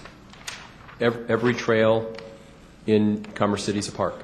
Every publicly owned trail that's owned by the city that was intended to be used recreationally would meet the definition of a park. So all of the multi-use facilities with sidewalks and trails are parks under the code? I'm not sure what you mean by multi-use facility. You have multi-use, kind of dual-use sidewalks that function both as trails and sidewalks within the city, is that correct? They function as multi-use pathways, yes. Is a pathway different than a trail? Not necessarily, no. So a pathway is a trail? It's also a sidewalk. And a sidewalk. It's also a maintenance access. So those multi-use pathway trail sidewalks are parks? Under this definition, yes. Okay. Thank you, Mr. Brown. Go ahead and continue. Thank you.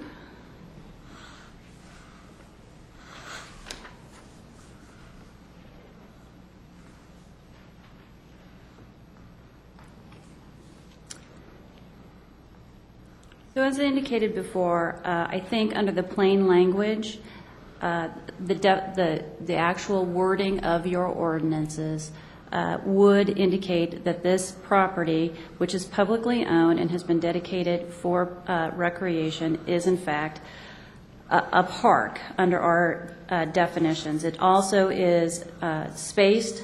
The measurement was taken in accordance with our definition. So the plain language supports it. So does it would be. It's also consistent. That reading is consistent throughout the code.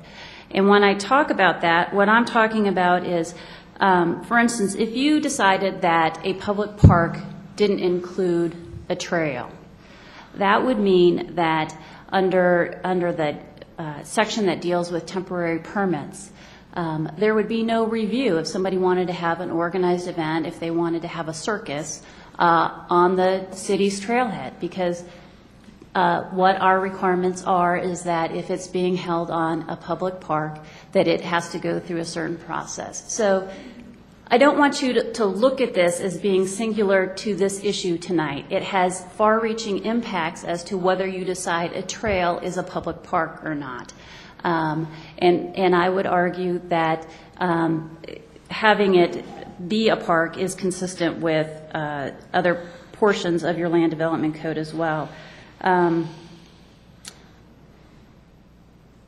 would also direct your attention to Section 211150, which talks about the rules of construction.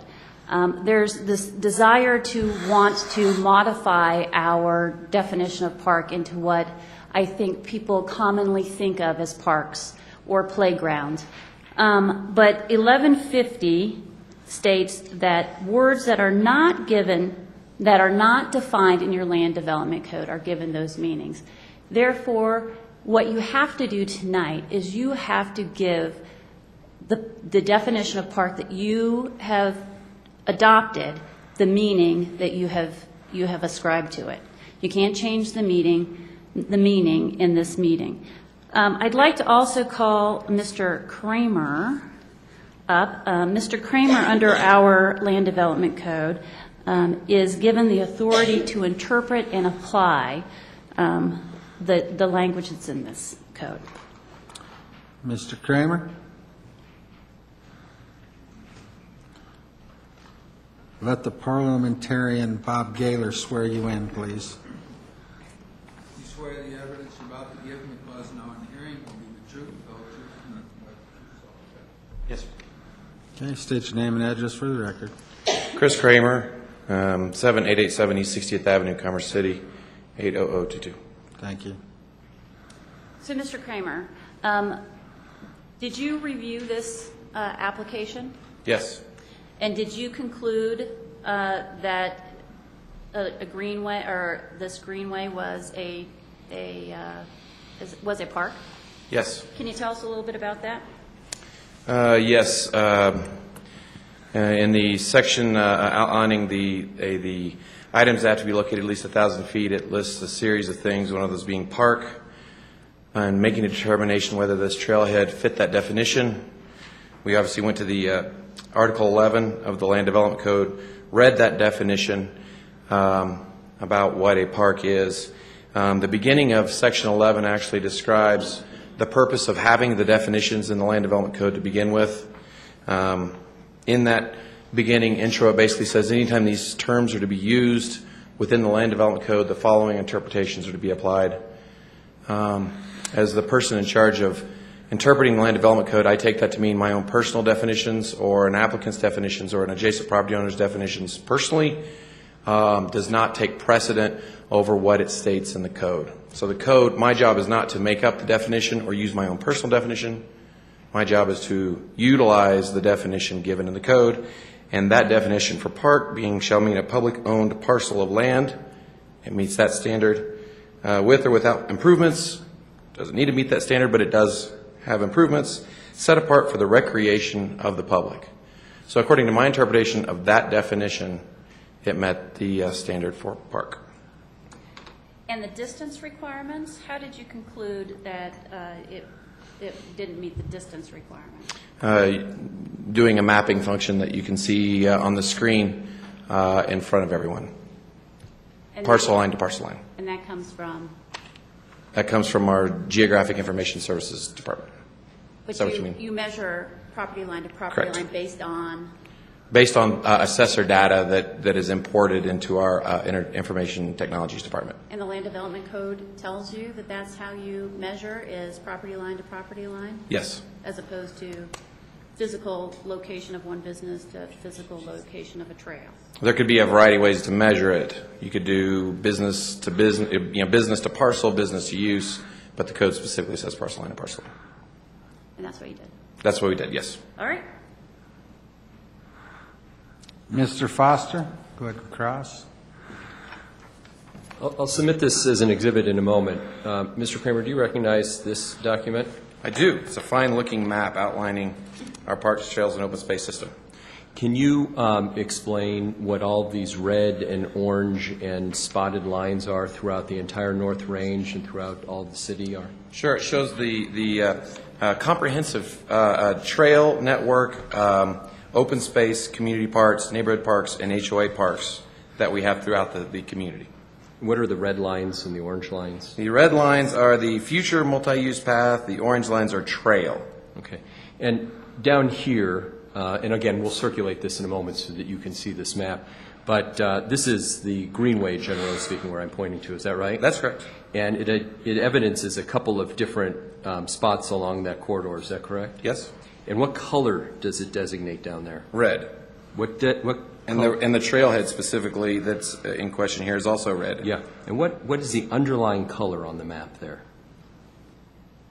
It's yellow. I'm getting old. Yeah. But yeah, it does appear to be the yellow, yes. And what is the yellow? What's the yellow designate?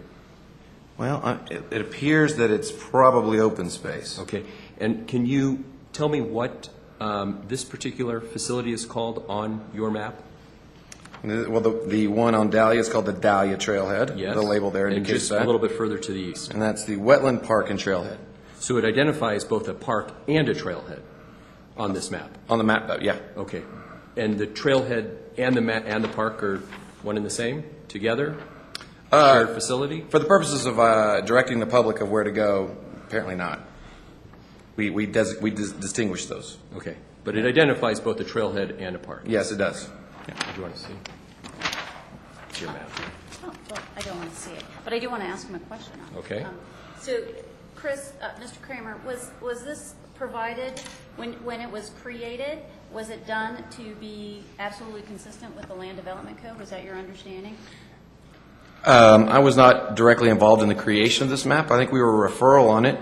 My understanding of this was created to help the public understand where different facilities are, not to be used as a reference for legal interpretations of the code. Okay, thank you.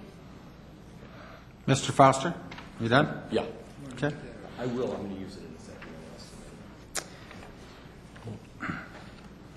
second. Ms. Stevens? Just a couple of more things, and one is that, again, to this idea of consistency, internal consistency with the code.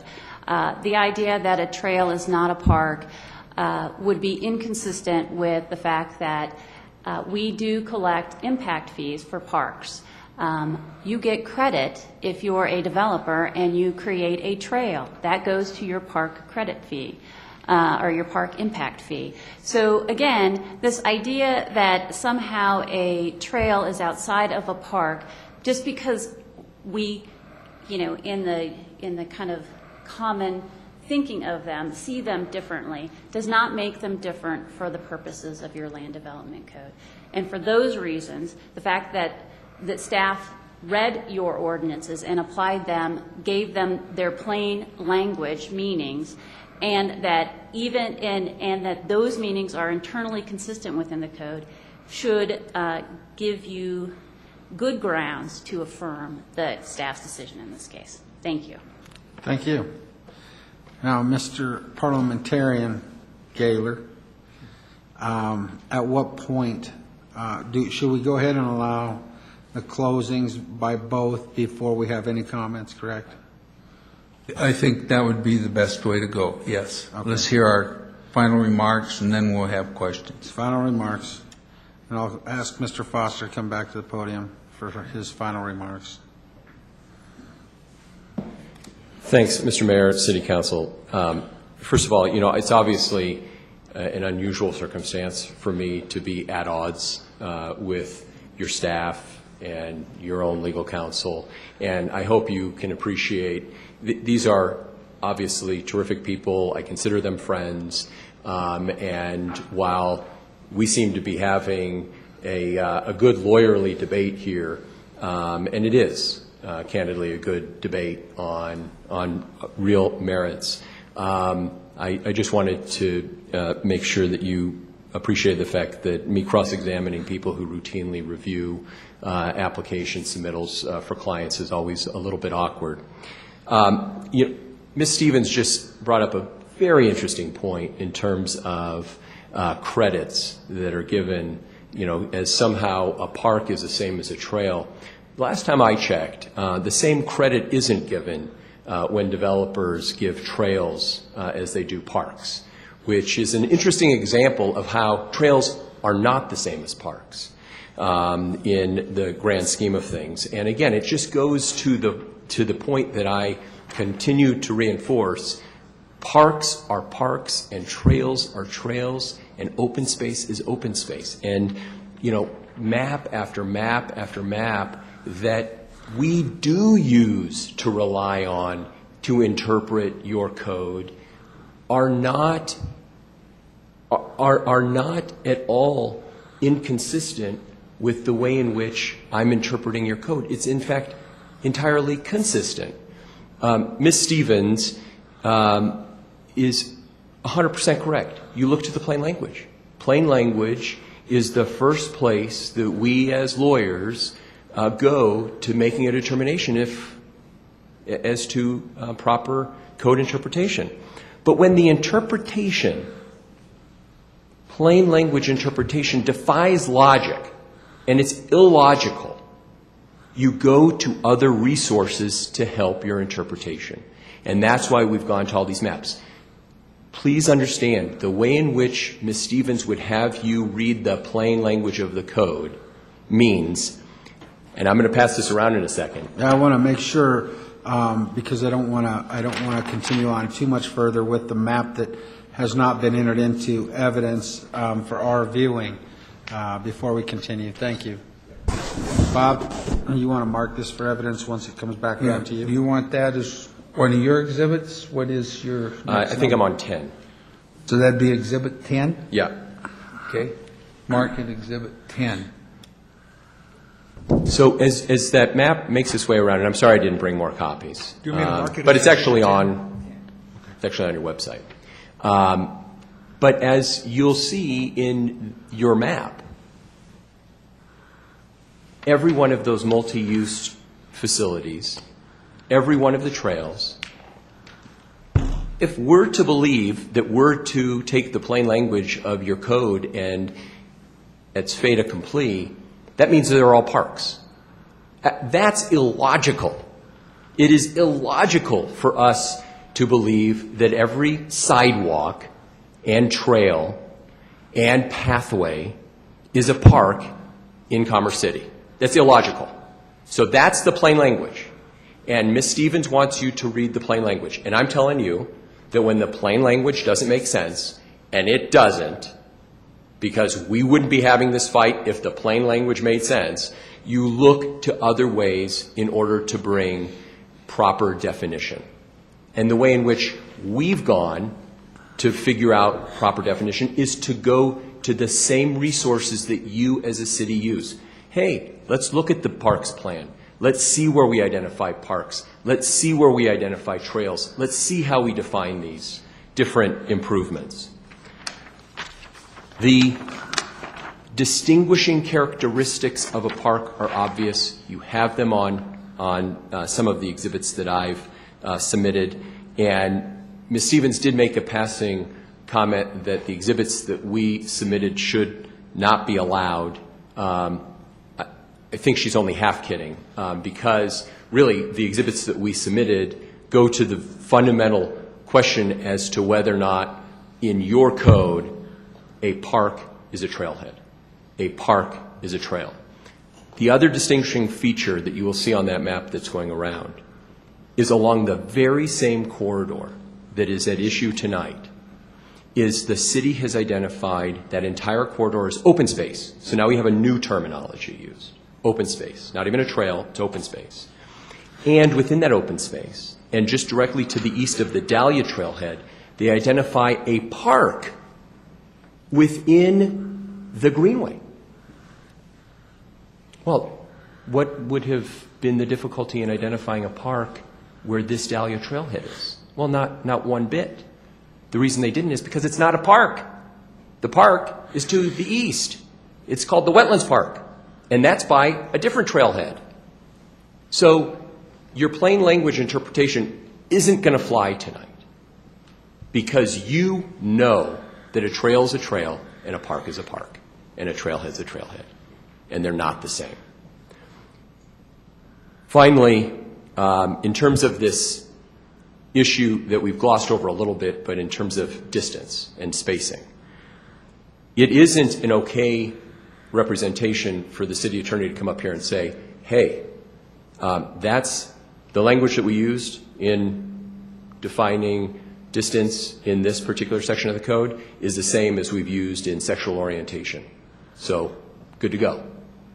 It's not good to go. That language may be wrong too. I've never researched the language on sexual orientated businesses in Commerce City, but the way in which you describe that 1,000-foot limitation may also be wrong. It's just not okay to say, we use it elsewhere in the code, it's got to be good. I don't know if it's been challenged. I don't know if it's withstood legal scrutiny. But again, as I shared with you a short bit ago, the specific, and this is an issue, an area that I think Karen would agree with me, when you have a more specific way to make a determination in your code, that outweighs the general. And in this case, the specific interpretation of 1,000 feet is from the business itself, not the exterior property boundary that exists, that contains that business. It's from the business itself. And again, you as a city council just adopted this. And if the exterior boundary from that business was important, that language would have been included in your code. It wasn't. And so now you're relying on those of us who read your code and interpret your code to make those determinations. So the spacing issue is over here because I don't think we ever get to it because a trailhead's not a park. But to the extent that you can't quite get yourself to believing that a trailhead's not a park and you believe that a trailhead's a park and a trail's a park, well, I'm still telling you, it's not, it doesn't, we fall well outside the 1,000-foot spacing. Because our facility, which is on the front, west-facing Colorado Boulevard, is roughly speaking 1,200 to 1,300 feet from the trailhead. So we're well beyond the 1,000 feet under that particular analysis. So again, I thank you for your time tonight. Ms. Stevens? Thank you. Just to clear up a couple of things. One, if we are going to accept the maps that have been given to you as exhibits this evening that aren't part of the Land Development Code, then I would submit to you that your definition in the municipal code for parks would be equally relevant. They're both outside the Land Development Code, so to the extent that one is applicable, it seems to me that the other one is equally applicable. So to the extent that you want to go outside and consider those exhibits, I would ask that you look at that definition that was contained in the parks chapter of your municipal code, which clearly does indicate that trails are parks. I think Mr. Foster misunderstands my argument with regard to the sexually oriented businesses and the distance requirements.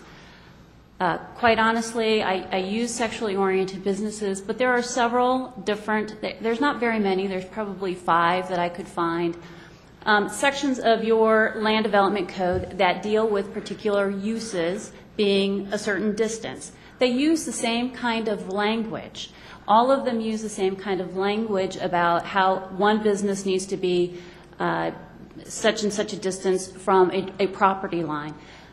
Our spacing section of our code clarifies how that measurement takes place. So unless you had 12,000 of them, right, and they were all, inconsistent and different, that's when your general would come into play a little bit more. But in this case, all of them say roughly the same thing, and that is that they use the type of business, and they say some other use can't be within a certain distance of that. And that's when you look to our actual section that deals with spacing, and which says this is how we do it. There are a couple that are different than that, but they're very specific, and they deal with truck washing facilities and those kinds of things, and they talk about how it comes from one structure to another structure, or like a sidewalk or something. So my argument isn't that just because sexually oriented businesses do it, it's okay. My argument is all of the distance spacing requirements contained in this code seem to have the same kind of language, and therefore your general measurement section should apply. I can't remember what else he said. So in the end, I do think the language is plain. I think, I know what I was going to, it's the sidewalks. That's your, slippery slope argument. Geez, if you make this a park, then everything else in the world is a park. I would submit to you that sidewalks are dedicated as part of a right-of-way. They're kind of multi-use kinds of things. In your definition of public park, it says that the land is set aside for recreation. I don't think sidewalks come within that because, like I said, that whole strip of land is dedicated, and it's dedicated basically for transportational uses. That's all I have to say. Thank you very much. Thank you. Mr. Parliamentarian, take the comments and questions prior to closing the hearing, correct? Okay. Okay, council. Now's your opportunity to ask questions and communicate with the staff concerning this hearing. And before I allow those comments and questions, I honestly, and it's just my own personal privy, I think this is a type of hearing that should be handled by our Board of Adjustment versus the council, considering the fact that we have to hear the conditional use permit if this thing was to move forward. And I think that that's why that body was originally put together, and I don't know why the council is hearing an appeal that I feel is probably more relevant for the Board of Adjustment. Mr. Gaylor, you want to clarify that for me before we move forward? Well, I think your point is very well taken. It happens, though, that our code says any appeal from a denial of an administrative decision goes before the City Council. So that generic language is what was used in bringing this case before the Council tonight. If it's the Council's direction at the conclusion of this proceeding that we take another look at our ordinance, we'll certainly do that. I bring it up for the main reason that we, if an outside body like the Board of Adjustment, which I think is appropriate to hear an appeal process, it doesn't convolute our ability to make a decision later on a conditional use type basis. And therefore, I would like the council to consider that we have appeal processes run through our Board of Adjustment for those type of reasonings. With that said, now I will go to the council. Mr. Bullock, comments or questions concerning the situation? Okay, I just don't really understand the scope that we're going to be able to use our comments on, because I've been on the Sand Creek Regional Greenway since the 90s, and I know what a trailhead is, I know what a trail is, I know what a wetland park is, and I know what a parking lot is. And I know what the Dahlia Trailhead is. And under my definition, which I don't know if this is, if I'm able to bring this forth, or if I'm just here to dispute either one of the two. I mean, tell me if I'm on a slippery slope, Bob. Mr. Bullock, I would say, based on our land development code, you need to make a decision regarding whether the staff acted appropriately concerning the application process as to what the land development code calls out specifically as a park or not a park. Okay. The mayor is absolutely right. So our own personal definition, you got to set that aside and look to what your understanding of the code says. Based upon the evidence that's been presented, you decide what our code says. Okay, when do we make that decision? Tonight? I mean, as a council, are we making this as separate council members like now? Or is this, do we leave and go out the room and have? After all the discussion is taken care of, and really what needs to happen here is it needs to be questions that are pertaining to this, just like you were asking, questions that are pertaining to this. Now, based on my knowledge of it, we are here to determine if the staff made an appropriate decision based on the land development code. Am I out of line there? Is that correct? That's correct. So your questions or comments need to be directed in regard to our land development code and how it speaks to what is what. Okay, can I ask how our land development code speaks to a parking lot? That's a fair question. Because the Dahlia Trailhead is a parking lot where you access the trail. Where does the land development code speak to that? Mr. Gaylor, I just, before we answer these questions, I noticed that both of the councils are getting antsy back here, and I want you, as the parliamentarian, to answer the questions to the best of your ability without having to get back into more cross-examination of what would then be our council members. So if you could answer these type of questions, I would appreciate it. All right. Would you please repeat your question, Mr. Okay, in the land development code, how does it relate to a parking lot? The Dahlia Trailhead is a parking lot where you access the trail. Where in the land development code does it say that a parking lot is a park?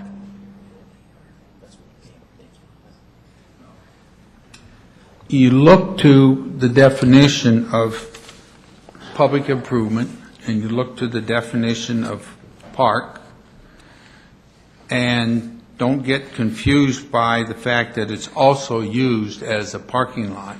If it were exclusively used as a parking lot, your question would be well placed. But the evidence, as I heard it, is not exclusively used as a parking lot. Hang on a second. This is exactly where I don't want to go with this. Is we went through some. Mr. Mayor, so we don't have this kind of. Well, just a second. I got you, Mr. Parliamentarian. For both councils and for the parliamentarian and this city council, I want to make sure that we're not leading the council down a road from one direction. And I understand why you were getting up, Mr. Foster. I don't want the staff to lead the council, but I don't want you to lead the council either. We have the testimony. We have taken that into account. I do think it's probably more appropriate to close the hearing so that no more testimony is taken, because the questions and comments from the council, I don't believe would be testimony based on the applicant and the city's sides. Mr. Parliamentarian, I need to have some direction because I'm getting head shakes and nods, and I want to make sure this is handled in the best possible. My suggestion manner. is you close the public hearing so there's not a question of additional evidence keep coming in and people continue to argue one point as opposed to another point. Each party has had their opportunity to present what they had to present. We've heard it, and... Right, because what I'm asking from the council is just if they have clarifying questions so that they understand. Is it more appropriate that the council ask those questions to the city manager for clarification? I mean, because I want to make sure that the council that's here for the applicant understands that there's a non-biased scenario, and everybody in the room is staff except for him and his clients. That's why this is more appropriate in the setting of a Board of Adjustment scenario. So, with that said, I'm very hesitant to allow answers to questions and to allow questions from the council because of the ability to make one side of the argument or the other side of the argument take exception to what is asked as a question or what is responded to in an answer. Does that make sense? Yes.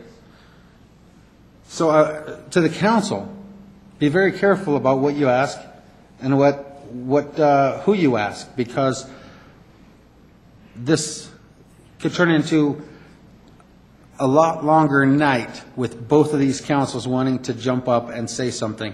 And it's not going to be just Mr. Foster. I think that Ms. Stevens will also have concerns determining how questions are answered. So because of the type of hearing this is, I want you to be very thoughtful about what type of clarifying questions, and I specified clarifying questions you ask. So at this point in time, I am going to take the advice to close the hearing, and then we will allow some comments and questions, but I don't want them to be taken as testimony. Correct, Mr. Gaylor? The hearing is closed.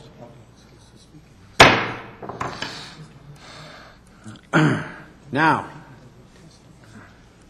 Mr. Bullock, you had the floor. Did you have? I'm going to relinquish the floor because I can't. I just think I'm just going to walk into quicksand with my questions. Okay, and Mr. And I want to say this because I need to delineate. I need to delineate your position as councilman business, and that's not counselor business. That's councilman business to represent us as a councilman. You're next on the list. You have the floor. Benson. All right. Not business, Benson. You know, my question relates to the initial question that I asked. If this is a new hearing, that's what a de novo hearing is. So we're not to give any weight to the previous findings of the Planning Commission. Is that correct? This is a brand-new proceeding. It's a brand-new proceeding with the evidence that's been presented, and that included the minutes from the Planning Commission. So all those documents are part of this record. You give them the weight that you feel appropriate, but it is correct. It is a de novo hearing, which means you're starting from scratch, so to speak. Well, I think we can look at the testimony at the Planning Commission, but what I'm saying is we're not to give any weight to the findings of the Planning Commission. Is that or is that not correct? You give weight to the evidence that was presented. But not the findings.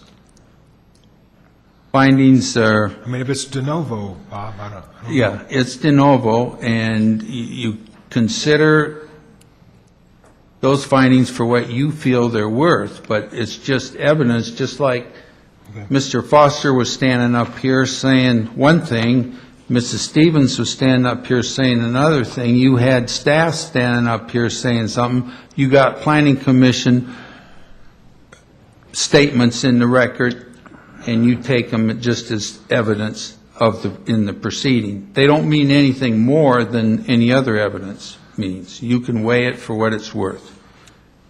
I guess at this time, we're entitled to give our opinion about what's happening here. Are we not? The hearing's closed. The hearing is closed, Mr. Benson, yes. All right. The hearing is closed. So anything said now will not be part of the testimony that you will be considering in your decision. Well, the way I'm looking at this is that the only definition that I have heard of a park that includes a trail was at 7-1000, and that's not to be considered. There's no other clear definition of a park that would include a trail. If that was our intent, then we either should have or would have put that in the land development code, but we didn't. If it's not clear, I've got to vote with Mr. Foster. Okay. Mr. Moreno. I have some clarifying questions because I think each side kind of put their spin on a couple of things, and I need an actual factual answer. In terms of the actual physical Dahlia Trailhead, who owns Dahlia Trailhead? The city. So Sand Creek Greenway does not own Dahlia Trailhead, the city does? City does.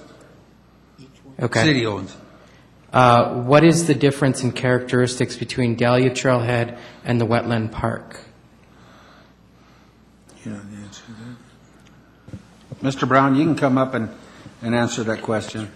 I just want to remind the council members, and I've mentioned it to Mr. Moreno, that any clarifying questions here, this is not part of the testimony of the hearing, and they need to base their decisions on the hearing, the testimony that was taken. These are just to clarifying questions only. The wetland park located east of the Dahlia Trailhead is comprised of a parking lot. It then has a separate soft surface trail that is not part of the regional Sand Creek Regional Greenway Trail that encompasses a wetland that we built there as part of wetland mitigation requirements as we constructed the trail. It also has a couple of picnic shelters. Wetland Park does? Correct. Does Dahlia Trailhead have any picnic shelters? It does not. Thank you. What is the distance between the physical building of the proposed site in the conditional use permit and the trailhead?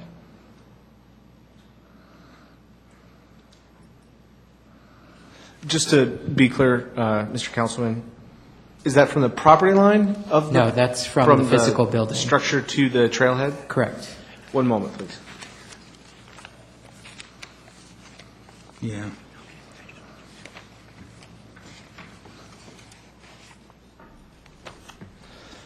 Very general ballpark measurement, it's about 1,300 feet. From the most, let's say, from northern end of the building to the trailhead?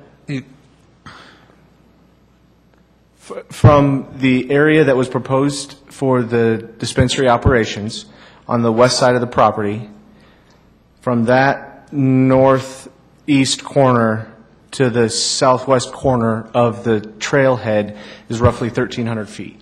Okay, thank you.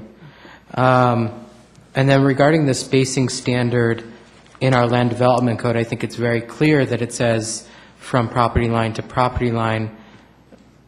But have we in the past, or do we currently measure that spacing in other ways that does not conform with our land development code?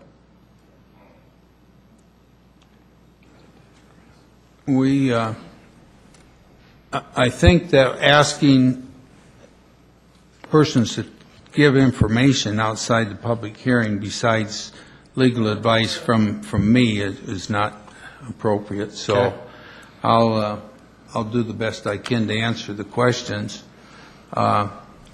We have provisions in our liquor code. We have provisions in the sexually oriented business ordinance that has those type of measurements. So my question is specifically, in the past, have we measured spacing in other ways other than from property line to property line? Not to my knowledge. Thank you. Councilwoman Carson? Yeah, I might clarify, unless the code specifically provides for a different measurement. If the code specifically says differently, then that would, of course, apply, but I don't have any knowledge that we have a provision like that. Okay, but my only challenge is that the only evidence that was submitted for us was distance and spacing section 21-11145 of the Land Development Code. Right. Are you saying that there are other spacing requirements in our Land Development Code? No, not in the Land Development Code. Thank you. Councilwoman Carson. Mr. Gaylor, it's my understanding that the decision we as counselors make tonight was the denial correct because it's calling the trailhead a park. And so it's supposed to be up to our decision whether we believe in the Commerce City Land Code development.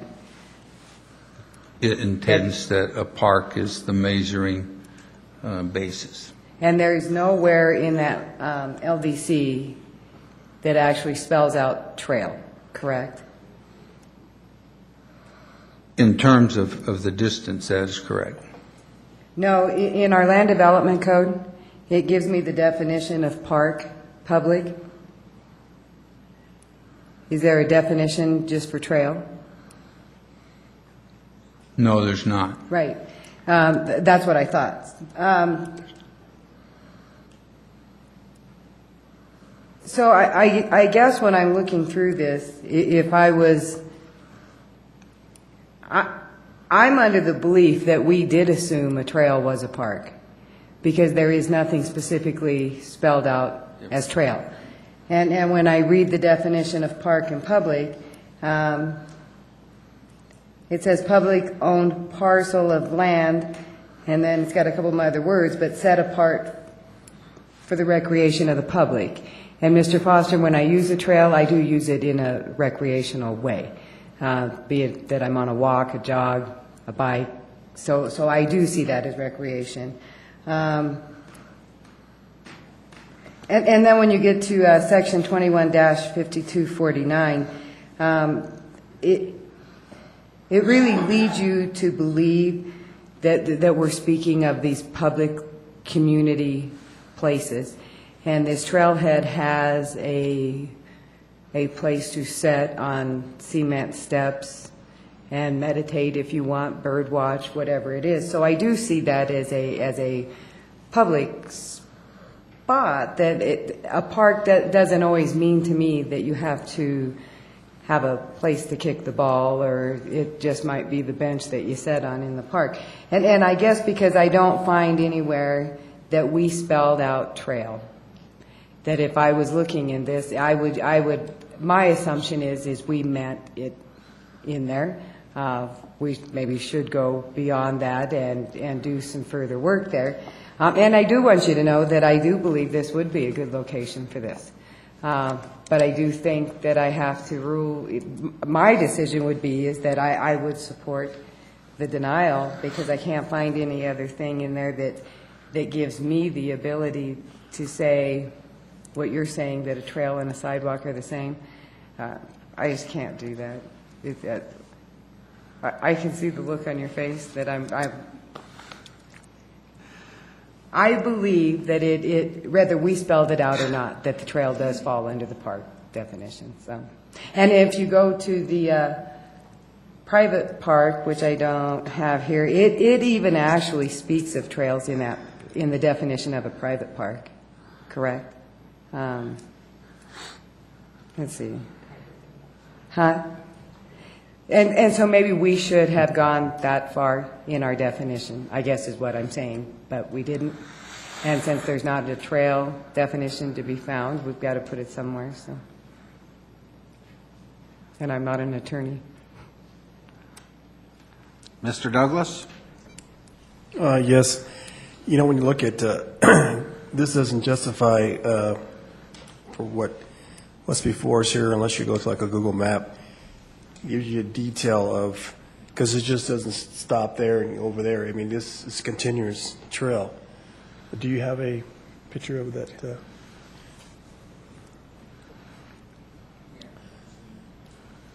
When you go to this picture, this scenario, you see continuous trail here. It doesn't stop, and then you have to run and jump to get over to it. This trail connects all the way through. And to me, I treat this as a trailhead, as a gathering place for people, a public point. And basically what I see in Land Development Code, I agree. This trail here, this trailhead is part of public use. And there is no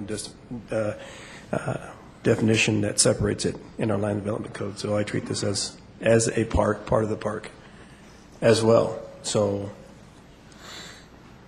just visual here, and if you line it up even going further west, you reached in within that 1,000 feet.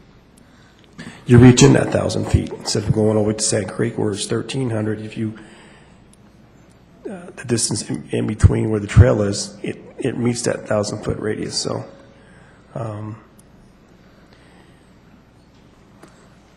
So I don't agree. So, I mean, I agree with the facts and findings, but not based on the evidence as far as going against the Land Development Code.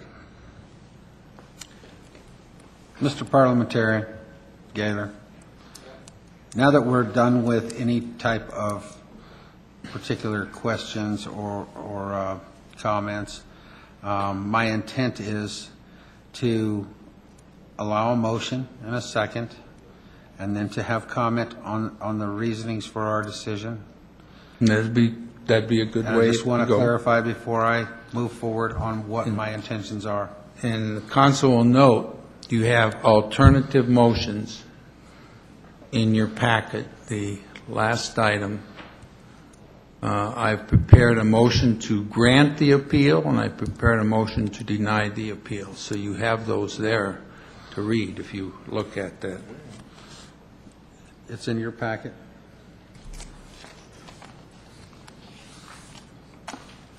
The council You should know where we're at, understand it? I am open for a motion. Only for clarifying questions. If you want to have, I think that's more appropriate, Mr. Moreno. I am open for a motion at this time.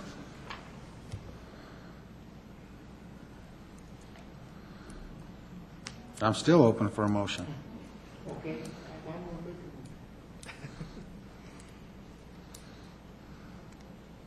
If council's having trouble finding the motions, Councilwoman Carson's ready. So I guess my motion would read in the denial of the appeal? Yes. Okay. So I make a motion, denial the appeal of, do I need to give the case number, AP 15? Yeah, if you would just read from Read the entire thing? my motion.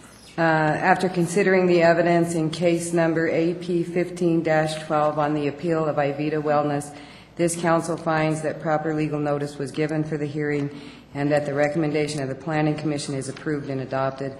Accordingly, the appeal of Ivita Wellness is denied. Is there a second?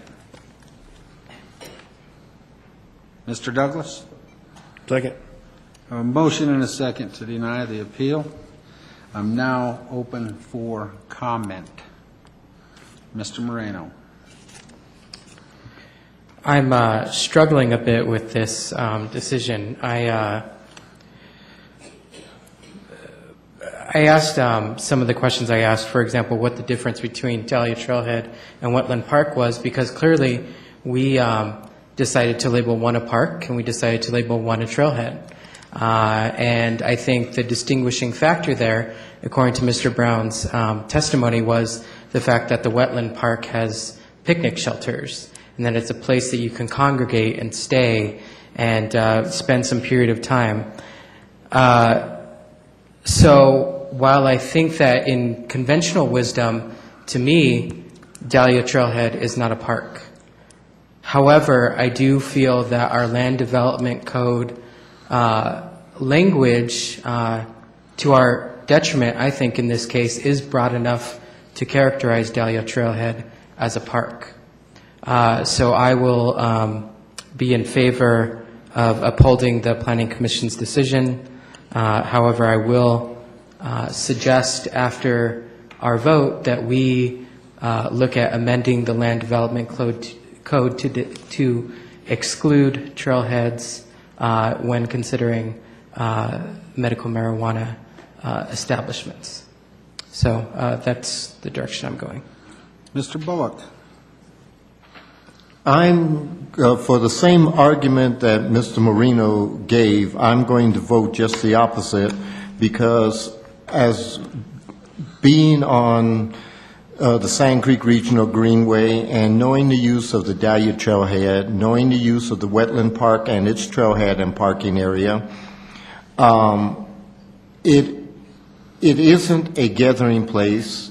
It is a place where people stop to start and either going east or west in the use of the trail or going through. It's a parking lot with stairs for people that don't have a bike. They ride down onto the trail and they walk down the stairs, and then they go either left or right towards Denver area or towards the South Platte. I have known for a long time what the Dahlia Trailhead is, and I'm kind of offended that we're redefining it at this time, and it seems like it's suspicious that the definition is being redefined, and the 1,000-foot marker comes right to the Dahlia Trailhead, using all of the property of the people who are being denied property. It comes right to it so that the denial can be upheld. I'm going to vote in opposite, and I'm going to not vote for the facts and findings of the Planning Commission, because if they would go out to the Dahlia Trailhead and use it as it was put there for, they would see it's a parking lot and a starting area for either moving left or right on the Sand Creek Trail. And it isn't a park. It's a park with ING on it, parking lot. Mr. Moreno.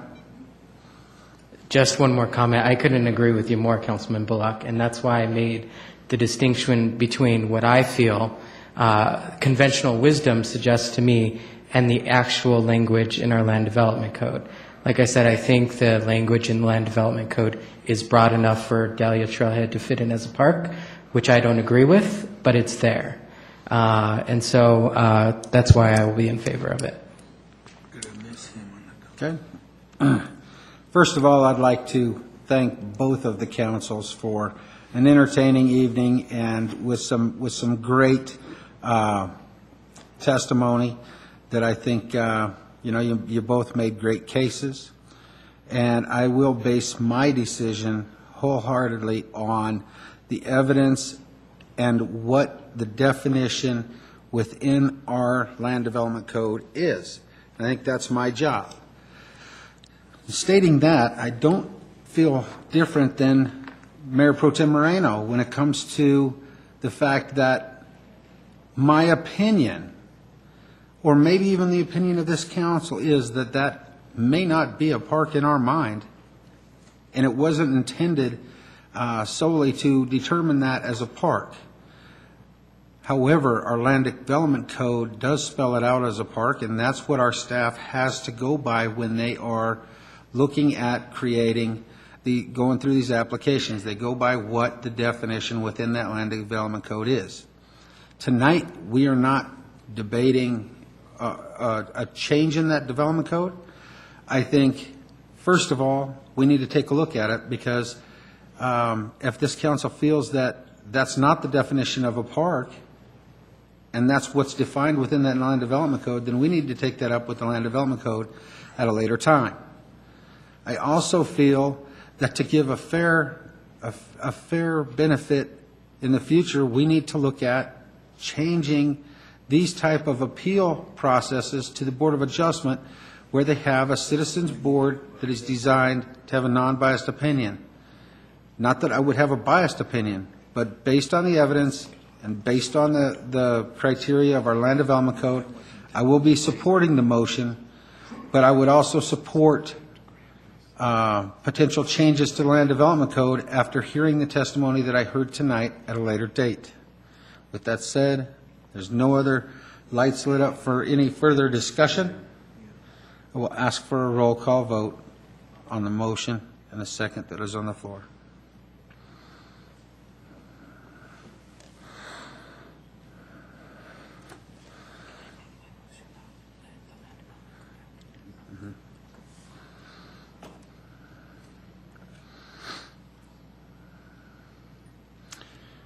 Someone want to push excused, or we don't need to?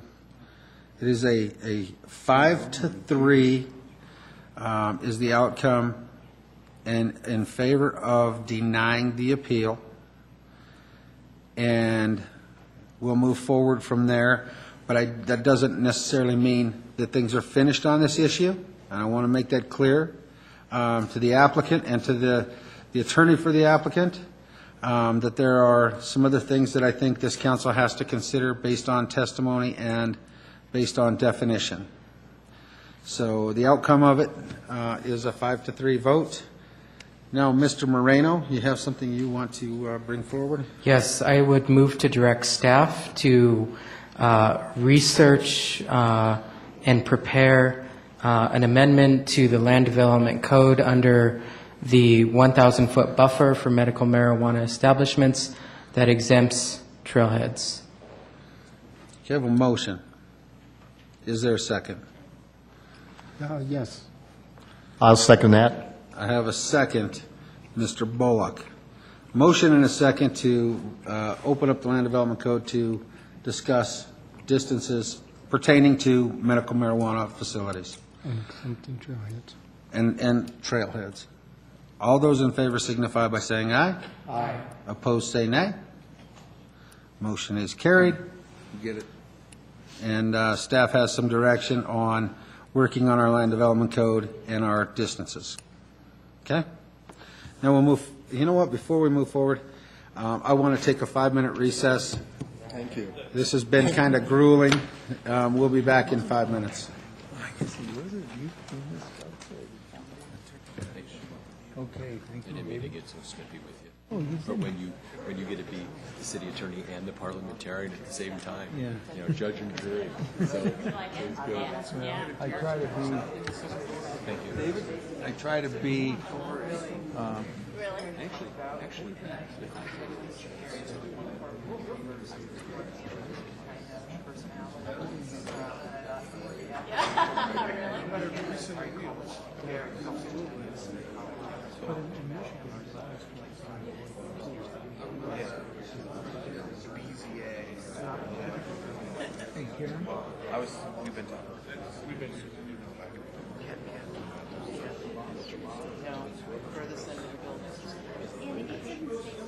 It's in state statute. It's building is the nearest portion of the building to the well, I know. nearest portion of the property. No. Okay.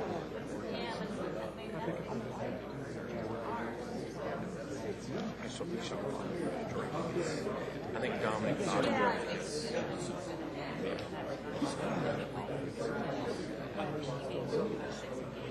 We're going to bring. Well, we're going to bring back a couple options. Steve and I already talked about that one. So we should.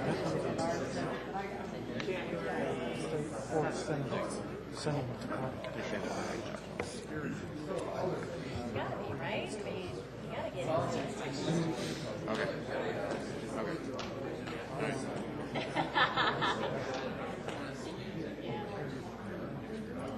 Okay. Well, that's fine. That's fine. A, B, C, D. Okay, that might be the system I wasn't looking up. I was just looking for yes, no.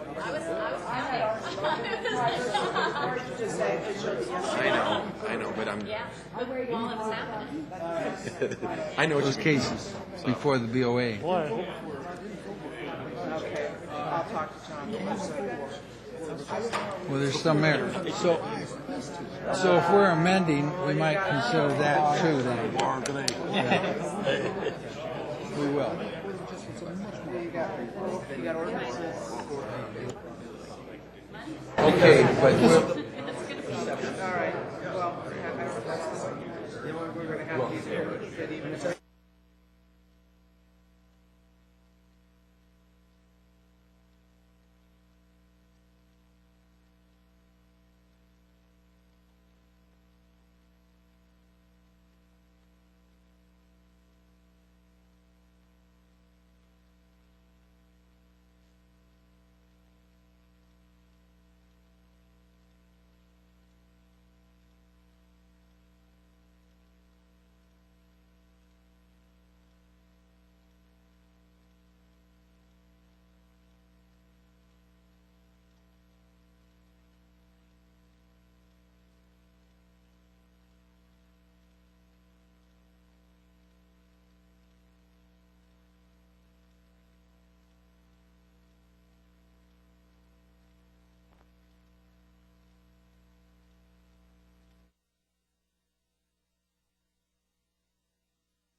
I am reconvening the meeting of the City Council, November 5th. We'll get back on track. The next item on our agenda is ordinances on first reading. We have 1939. Does the council have any questions concerning ordinance 1939? Mr. Moreno? Yeah, as I recall, we postponed a decision on this a while back. I would just like for staff to present if we were able to get some resolution on that, if we reached out to the fire department, et cetera. I will attempt to answer your question and rely on Mr. Sterling for more detailed questions. Council actually originally denied this proposed ordinance on first reading. Concerns about how it might impact the fire department was a key part of it. We have reached out to the fire district, and included in your packet tonight is an email communication between the fire marshal, Mr. LaPena, and city staff indicating that he understands the amendment and doesn't have any objections to amending the ordinance. Thank you. I would like to also ask if, because this was brought up at area boards, I believe, and South Adams Water was not in attendance at the area boards meeting. I want to make sure that we contacted them due to the amount of flushing and that type of nature they use to keep their water lines fresh, to make sure that this isn't going to be a negative impact on how they operate their flushing. Good evening, Mayor and members of council. We have contacted staff at the Water District, and the issue regarding flushing of their fire hydrants is covered under their own industrial permit. Them being a separate entity, they've got responsibilities to follow and have permit requirements that cover a number of things, activities that they do on their own sites as well as out in the community with flushing fire hydrants and everything. So it is covered under their normal permit and their normal operating procedures. So it's not an issue covered under this ordinance or anything else that we're doing. So this won't negatively affect the water department or the fire department in their operations therein?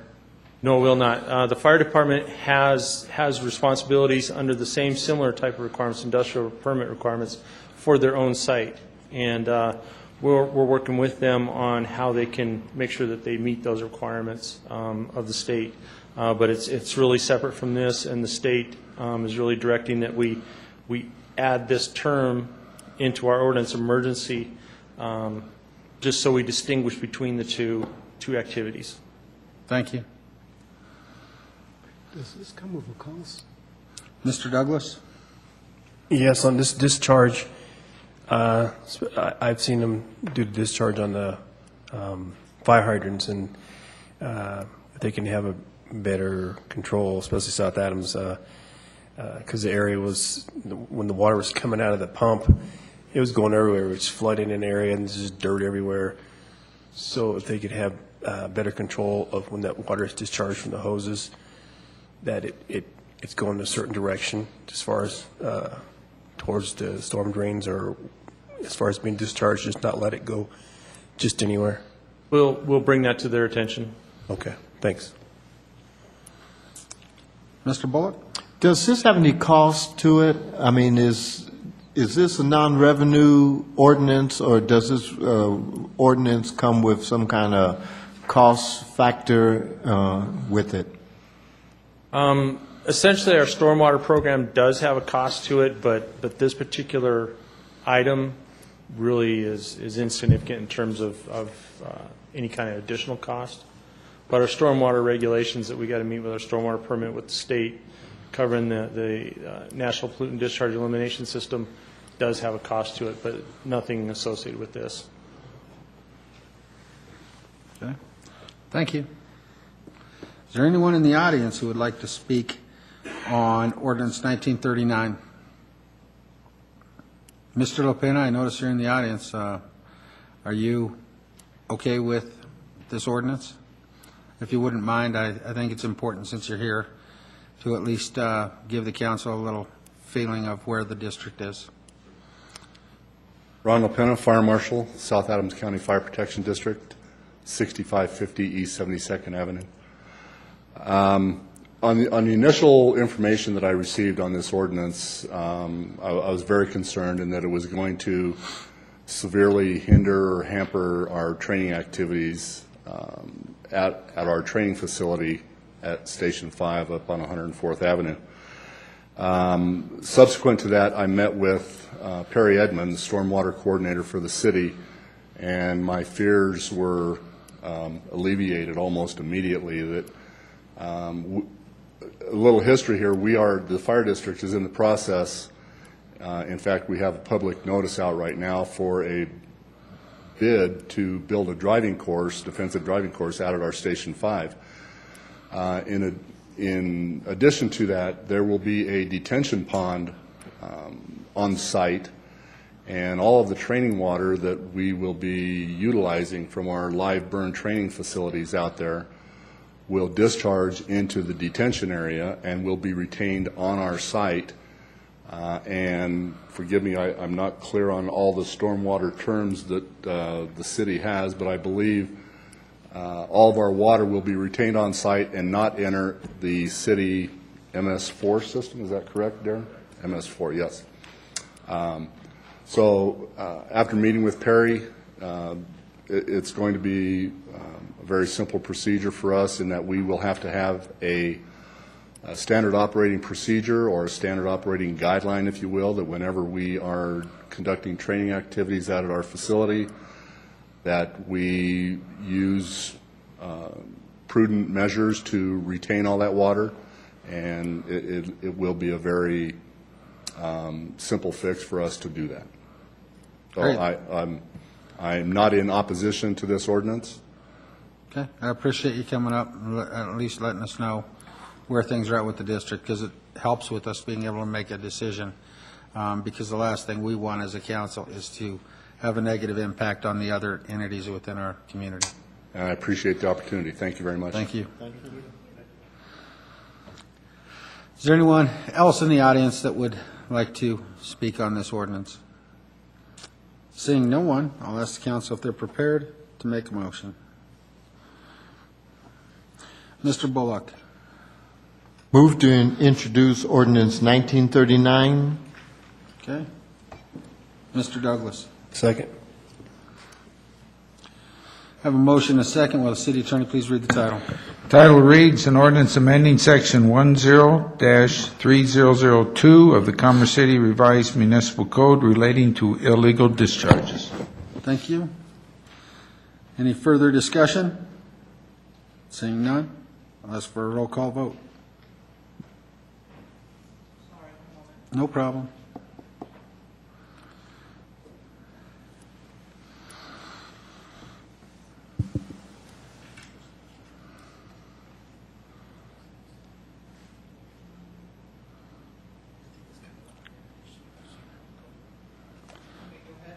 Okay, thank you.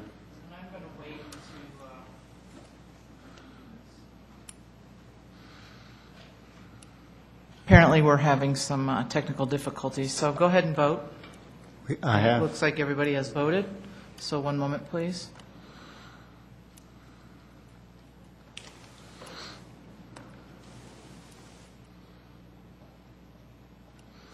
Let the record show that the ordinance is introduced unanimously 8-0, one excused absence. Next is the ordinance on first reading, 1940. Does the council have any questions on this ordinance? I'm sorry, on the last one, Bob, did you read the title? Yes, he did. Okay, thank you. Council have any questions on 1940? Seeing none, Mr. Douglas. Yeah, I have a question. I know this wasn't brought up in the study session, but I look at the map on the way this is supposed to, well, these other developers have plotted out their lots, and I don't see how Buffalo Highlands is going to be plotted out. I guess we should have asked that question in study session, but I see Second Creek Farm, Prairie Farms, but I don't see how Buffalo Highlands is going to be plotted out.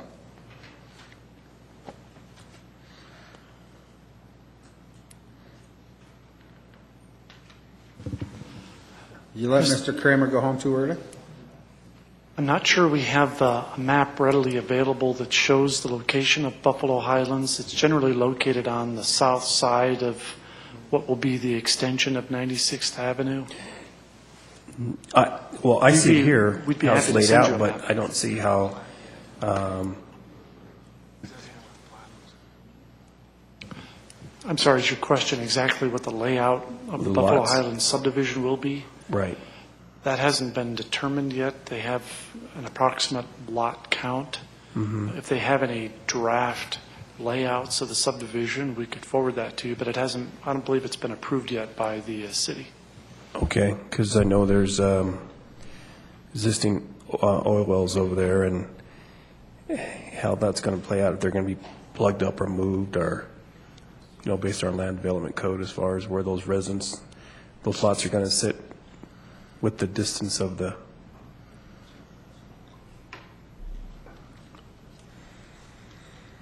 Councilman Douglas, we have seen some preliminary plans for the subdivision layout, and they do include leaving areas open around the well sites. There's like a 300-foot radius that's required around those sites that we keep stuff out of, like development. And so those blocks would be left open until such time as those wells are closed and abandoned. And then those parcels would become available for development. But we've seen some preliminary plans, but we think they're going to change a little bit more. But essentially, we're looking out for those wellheads. okay. And I just noticed on here as far as the widening, not widening the road, as far as 96 going from Buckley up to Tower, that cost is estimated was like $9.5 million, right? Did you say the cost for 96th Avenue? Yeah. It's just a little under $5 million. Okay, so that, what am I looking at here? Because I saw a 96A, that it was like $8.5 million, but that's part of the Metro District, right? Are you referring to the CIP discussion we had a couple weeks ago? Mm-hmm. That is the area west of Highway 2. West of Highway, okay. Right. All right. And then one more thing, too. I know it was mentioned about some separate funds as far as the payback for the open space. Now, those funds aren't going to be paid out. That's just going to be like a credit type thing, right? Okay. All right, thank you. Thank you. Mr. Benson. This is something that we may have covered in the study session, but I just had two questions. Number one, is this a recourse or non-recourse loan? And number two, what's the security for it? Mr. Clace is here. He could probably answer that. Mr. Tinklenberg, as our finance director, would you please answer that question?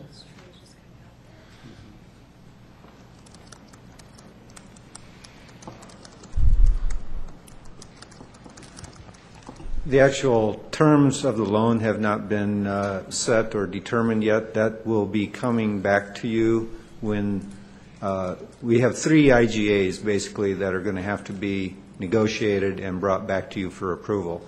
One would be setting the terms of the loan itself.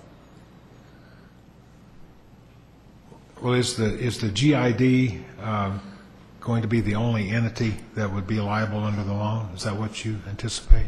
The GID is not a party to this loan. It's not? No. It's just the... This will be a loan between the city from its CIPP fund to Buffalo Highlands Metro District. But it's just going to be a corporate obligation of Buffalo Highlands Metro District? Well, that's what needs to be determined and brought back to you in the IGA. Well, I would just... Mr. Gaylor wants to say, I think. As a minimum, and Mr. Tinkelbird and I have discussed this, it'll come before council for decision, but the intent is that the land is going to be security, and it would be, the loan would be amortized over a period of time with payments from the taxes that are imposed by the district. Isn't that correct? Yes. So that's the way it's envisioned. Now, the terms and the interest and that kind of thing will have to be approved by council when we get the documents prepared, but that's the concept. But the city will have a deed of trust secured by the property? It will be a commitment to have taxes.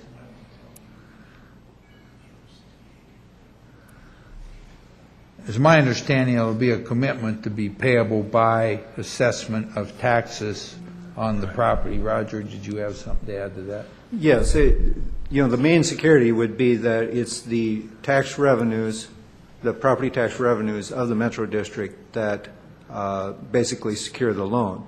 The initial payments would be coming from fees that are imposed as the development occurs. But again, going back to the ownership of the land has obligations in terms of the equivalent of mortgages, if you will. So in that sense, I'm not sure that we would be able to put any type of a lien on the property itself, given that it's already encumbered, but that's certainly something it'll be tax liens on the property as they are imposed on an annual basis, with the commitment that they be imposed and payable each year then from those taxes. So in the sense that there will be a lien, there will be tax liens on the property. Well, what is it? It's encumbered now by the existing financing on the property. Is that correct? To some extent, yes. Okay. Yes. We're going to be deeding the land to the home builders, so it would be impossible to give a second lien to the city when the home builders need the property as to build their homes. But sure, we're going to have, we have two major home builders, each with major commitments, and the loan, I would be willing to make the loan contingent upon final contracts with these builders. They each have indicated that their initial contract for the first year will be 50 lots apiece, both Lennar and KB Homes. That'd be 100 lots right up. But in addition to the mill levy revenue from the homes to secure the loan, there's also, I'm willing to dedicate the 60-acre parcel that sits adjacent to the Fish and Wildlife parcel to the city up front, which would be additional collateral. I think, and I've got to tell you, Mr. Clay, I'm inclined to vote for this, but I just want to make sure that I want to clarify something for you, Councilman Benson, if I may, Mr. Mayor. You may. There will be a requirement that taxes be assessed in order to satisfy the debt service for the loan on an annual basis. And, as you probably would imagine or know, tax liens are prior to even prior recorded deeds of trust. So those tax liens will have priority, and there will be a commitment that taxes be assessed to satisfy the debt service each year. Well, as long as we'd be in first position, I think that's fine. And I know, like maybe in the case of something that's maybe not this large a development, you'd have a deed of trust with partial release provisions. When a lot's sold, you get a partial release of that lot. But is that not the way? It's just going to be secured solely by the taxes? But the tax liens and also the dedication of the 60-acre parcel, which was valued with a city contract for $1.9 million. Put us in a better position than the second deed of trust. Right, yeah. Well, I think probably sometime between now and second reading, I'm going to want to get with Mr. Gaylor and Mr. Tinklenberg just to satisfy myself about exactly where the numbers are. But I'm definitely inclined to vote for this. So, if I could offer one more point of clarification. Again, you're not approving the loan tonight. I know. This just simply appropriates the money so that we can move forward with negotiating the final terms of the loan and bringing that back to you in a form of an intergovernmental agreement. Okay. Thank you. Seeing no one else, is there anyone in the audience that wishes to speak concerning Ordinance 1940? Seeing no one, I'm open for a motion.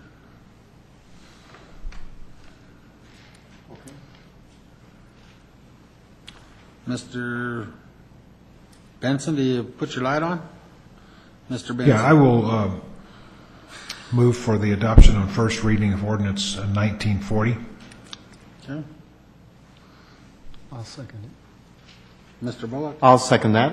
I have a motion and a second to introduce 1940 on first reading. Mr. Attorney, you want to read the title, please? Title of the ordinance reads, an ordinance amending the 2012 budget of the City of Commerce City, Colorado by appropriating a portion of the unencumbered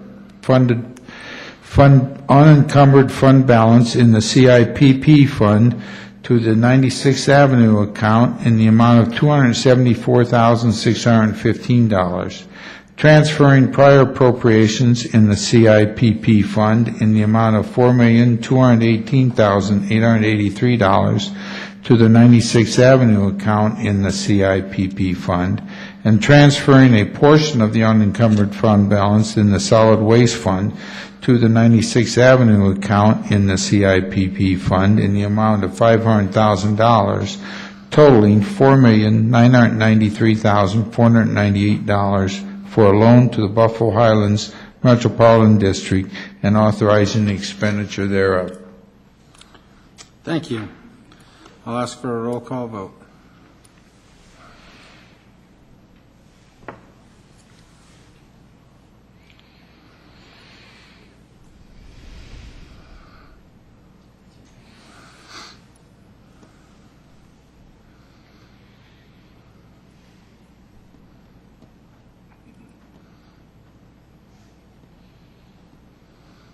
Let the record show that the ordinance is introduced on first reading unanimously. Next item on the agenda is ordinances on second reading. We have ordinance 1934, which is an ordinance amending the Code of Ordinances in the City of Commerce City by adding section 2-3005 entitled Youth Commission to Article 3 of Chapter 2. Council, have any questions concerning ordinance 1934? Councilman Benson? No, that was from before. I'll take that light off. Thank you. Mr. Moreno? Go ahead. Move to approve ordinance 1934 on second reading. Mr. Bullock? For a second.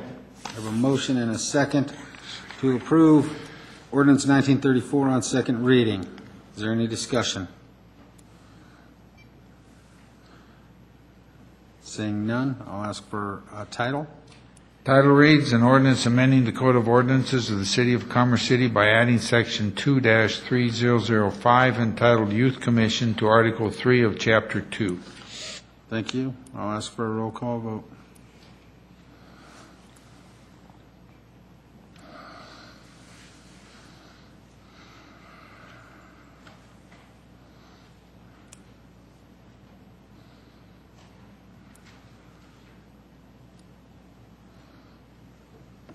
Let the record show that it's passed on second reading unanimously.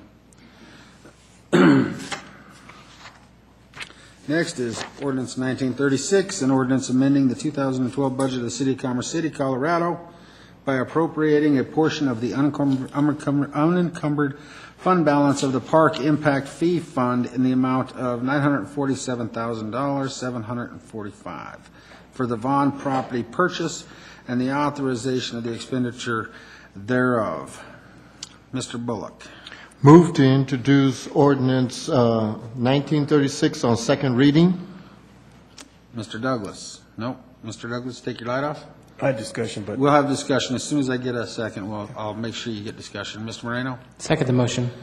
I have a motion and a second. Is there anyone in the audience who would like to address the council on this ordinance? Seeing none, I take discussion from the council at this time. Mr. Douglas? Yes, thank you. So my understanding on this $947,740 that's going to be the front money from the park impact fees, waiting for the other appropriate funds to come in, and then those funds would be replaced. And I'm sorry, so part of that fund would be replenished back into the park impact fees, correct?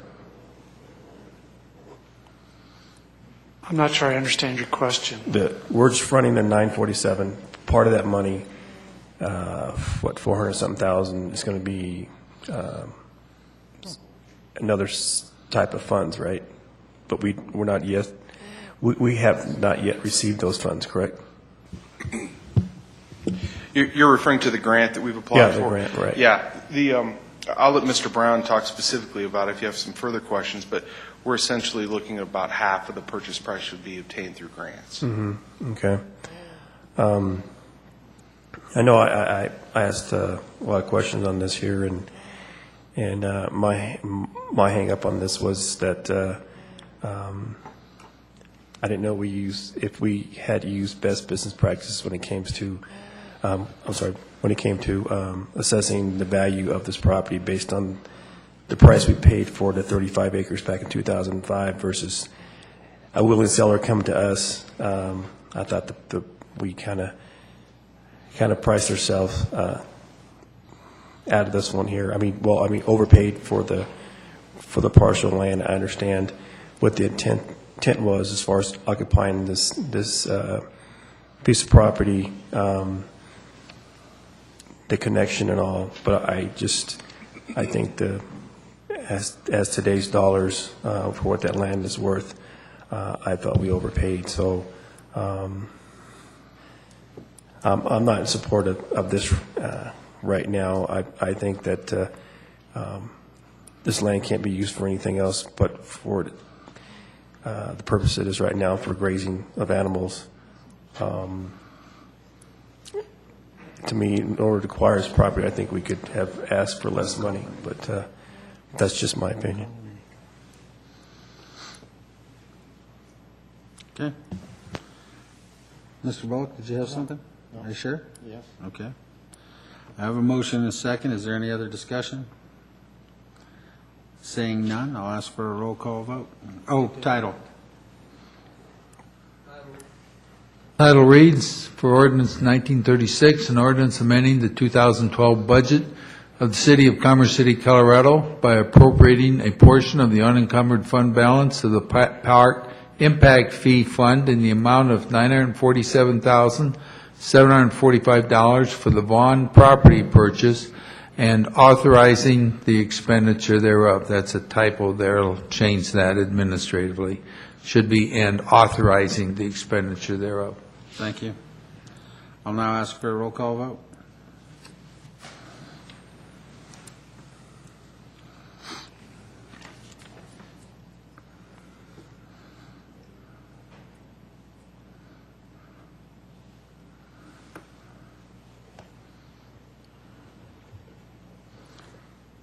Let the record show that the vote is 6 in favor, 2 opposed, and 1 excused. Next item on the agenda is Administrative Council business. We have the item of winter retreat to discuss, and I'm going to turn it over to City Manager Brian McBroom. Thank you, Mr. Mayor. Traditionally, the City Council has a planning retreat early in the calendar year. The last few years, I think it's occurred sometime during the month of February. It would be staff's recommendation that Council select a date for a planning retreat in 2013, again in the month of February, mostly because the Quality Community Initiative Stakeholder Group will be making recommendations to you towards the end of January. That would make a retreat in February particularly timely. Additionally, because those Quality Community Initiative Stakeholder Committee recommendations will be fairly significant items to discuss, we think it might be beneficial for council to have a facilitator help you through that discussion. So our request tonight is twofold. One, for council to begin looking at a date in February and either select a date tonight or if it requires taking a look at your calendars in a little bit more detail, perhaps selecting a date on November 19th, and then consenting that we proceed to look at a suitable facilitator to help you with the retreat on that date in February. And with that, we'd be happy to answer any questions. Mr. Bullock? I would suggest that council look at February 8th and 9th. It's a Friday and a Saturday. It's the second Friday and Saturday in February. And coordinate the dates around there. And if anybody has something that's going to come up around that time, we can talk about it on the 19th. But if everybody can look between now and the 19th, it would be a good idea that we get these dates planted now so everybody's on the same page and it's far enough out that I think that anybody that has anything will know by the 19th. Is that good for all council? It's good with me. Councilwoman Carson. February 8th and 9th? I thought you were. You were gone at the end of the month, so I wanted to get this done quickly. Okay. Mr. Douglas? Yeah, I looked at my calendar, and there are some events around that in that whole month there, but the 8th and 9th, I'm agreeable with that. I would ask Mr.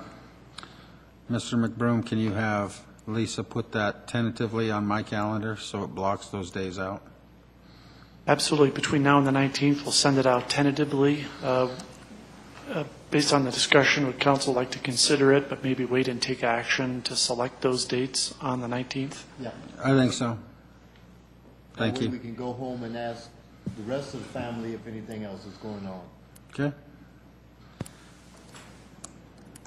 Is there any other administrative business? Mr. Douglas, did you have something? Pushing the wrong buttons. I saw blue lights go on. Okay, if there's no, oh, you have some? Yeah. Further discussion? Okay, go ahead. Yeah, there's, something different. There's some cracks in the street on 10161 Chambers Drive. I can send you some pictures indicating what those cracks look like. But that's all I have. Okay, thank you. Mr. Bullock, you have council administrative business? I just want to give a kudos to the police department. This morning, some truck between 56th Avenue and 60th on 6th and 85 dropped off about, it had to be 100 ceiling tiles. And, I mean, they went over everywhere, and people they didn't know what they were coming along, so they were avoiding them and everything, and they were all over the road. But I called 911, and they made the call. Next time I drove through there's our police department out there getting hit by cars, picking up ceiling tiles and everything, but it was a mess. And I am so surprised there wasn't an accident behind it. But just tell them thank you for everything they do, because that was a dangerous situation. Any further council administrative business? You want to turn your light off there, Mr. Bullock? Yes, sir. We get into reports. Mr. Gaylor? Nothing further, Mr. Mayor. Mr. McBroom? Thank you, Mr. Mayor. Very briefly, we sent out a city manager report prior to this evening's meeting. Let me just highlight the follow-up items that staff has provided in response to requests from council. The first item, council several meetings ago requested that staff work with the Burlington Northern Santa Fe Railroad to get some estimates on improving the crossing on Yosemite Street. The Burlington Northern has been responsive and is looking at details and costs. The city would be responsible to pay for the materials. The railroad would pay for the labor. So we'll update you as that progresses. We provided some information previously about some new regulations from Xcel Energy with restrictions for placing banners and holiday lights on light poles and utility poles. We wanted to let you know that Xcel has backed off on that restriction for this holiday season and is agreeing to work with Commerce City and other communities in the Denver area to come up with appropriate restrictions that meet Xcel's needs but respect the community's desire to use those poles for other purposes. Next, there was some discussion at prior meetings about School District 27J's interest in lights at the dog track. We did follow up with district staff, and they've confirmed that they're not interested in those lights. And then finally, Mr. McEldowney had brought up a request to add additional information to the future park signs in the city with information about costs of park development and potential timelines for developing those parks. We do think that's a reasonable project to proceed with, fairly minimal cost. So we will continue to update council, but we believe we can accommodate that request sometime in the first quarter of next year. And as always, please contact me if you have additional questions about the updates. Thank you. I'll start with my reports. Most of the council attended the Taste of the Chamber. It was a good event. I want to thank the Metro North Chamber for putting that on. And one of our local businesses, El Jardines, won best entree, I believe it was, or best of the best entree. So congratulations to El Jardines on that. I've attended the Rotary meetings over the last 3 weeks. I want to specifically thank Mr. McBroom, Mr. Hayes, and Mr. Williams for attending Rotary with me on the day that I was Rotarian of the Day and being my presentation. And they did a great job of laying out economic development within the city as part of that presentation, so thank you for that. I met with the Cowley Company. Me and myself and Mr. Bullock went to an event called the Seeker Foundation Gala. And the Seeker Foundation is a foundation that helps families of the military that have either lost a soldier or are dealing with a soldier that has been disabled as part of his involvement with the military. It was a very touching event. I would specifically request that the council participate the next time it comes up. And one of our local businesses is a primary sponsor for that event, and that is Hogue Trucking. I met with City Council member Charlie Brown. I attended the Gilcrest Town Hall meeting. I also attended the LaSalle City Council meeting. That is why I was not available for the last study session that this council held. But just to give you a background of what I was doing at their meetings instead of ours, we have been requesting Highway 85 access between I-76 and 104th Avenue on the east side of Highway 85 for access to a property that has development plans that are proceeding that is very beneficial to our community. And the Highway 85 Access Authority is every city from I-76 to the Wyoming border, excluding Pierce, Nunn, and there's one other up in there, Alt. So that means we have to get votes from Greeley, Gilchrist, LaSalle, Evans, Eaton, Weld County, Adams County, Brighton, Fort Lupton, Commerce City, and CDOT, which is, I think, unfortunate because we put our future in the hands of people that live 80 miles away. However, the vote was getting very, very close. We had 4 opposing votes, and we could not afford another no vote, or our access would be denied. So it was very important that I attend Gilchrist and LaSalle to confirm and request a yes vote, which we were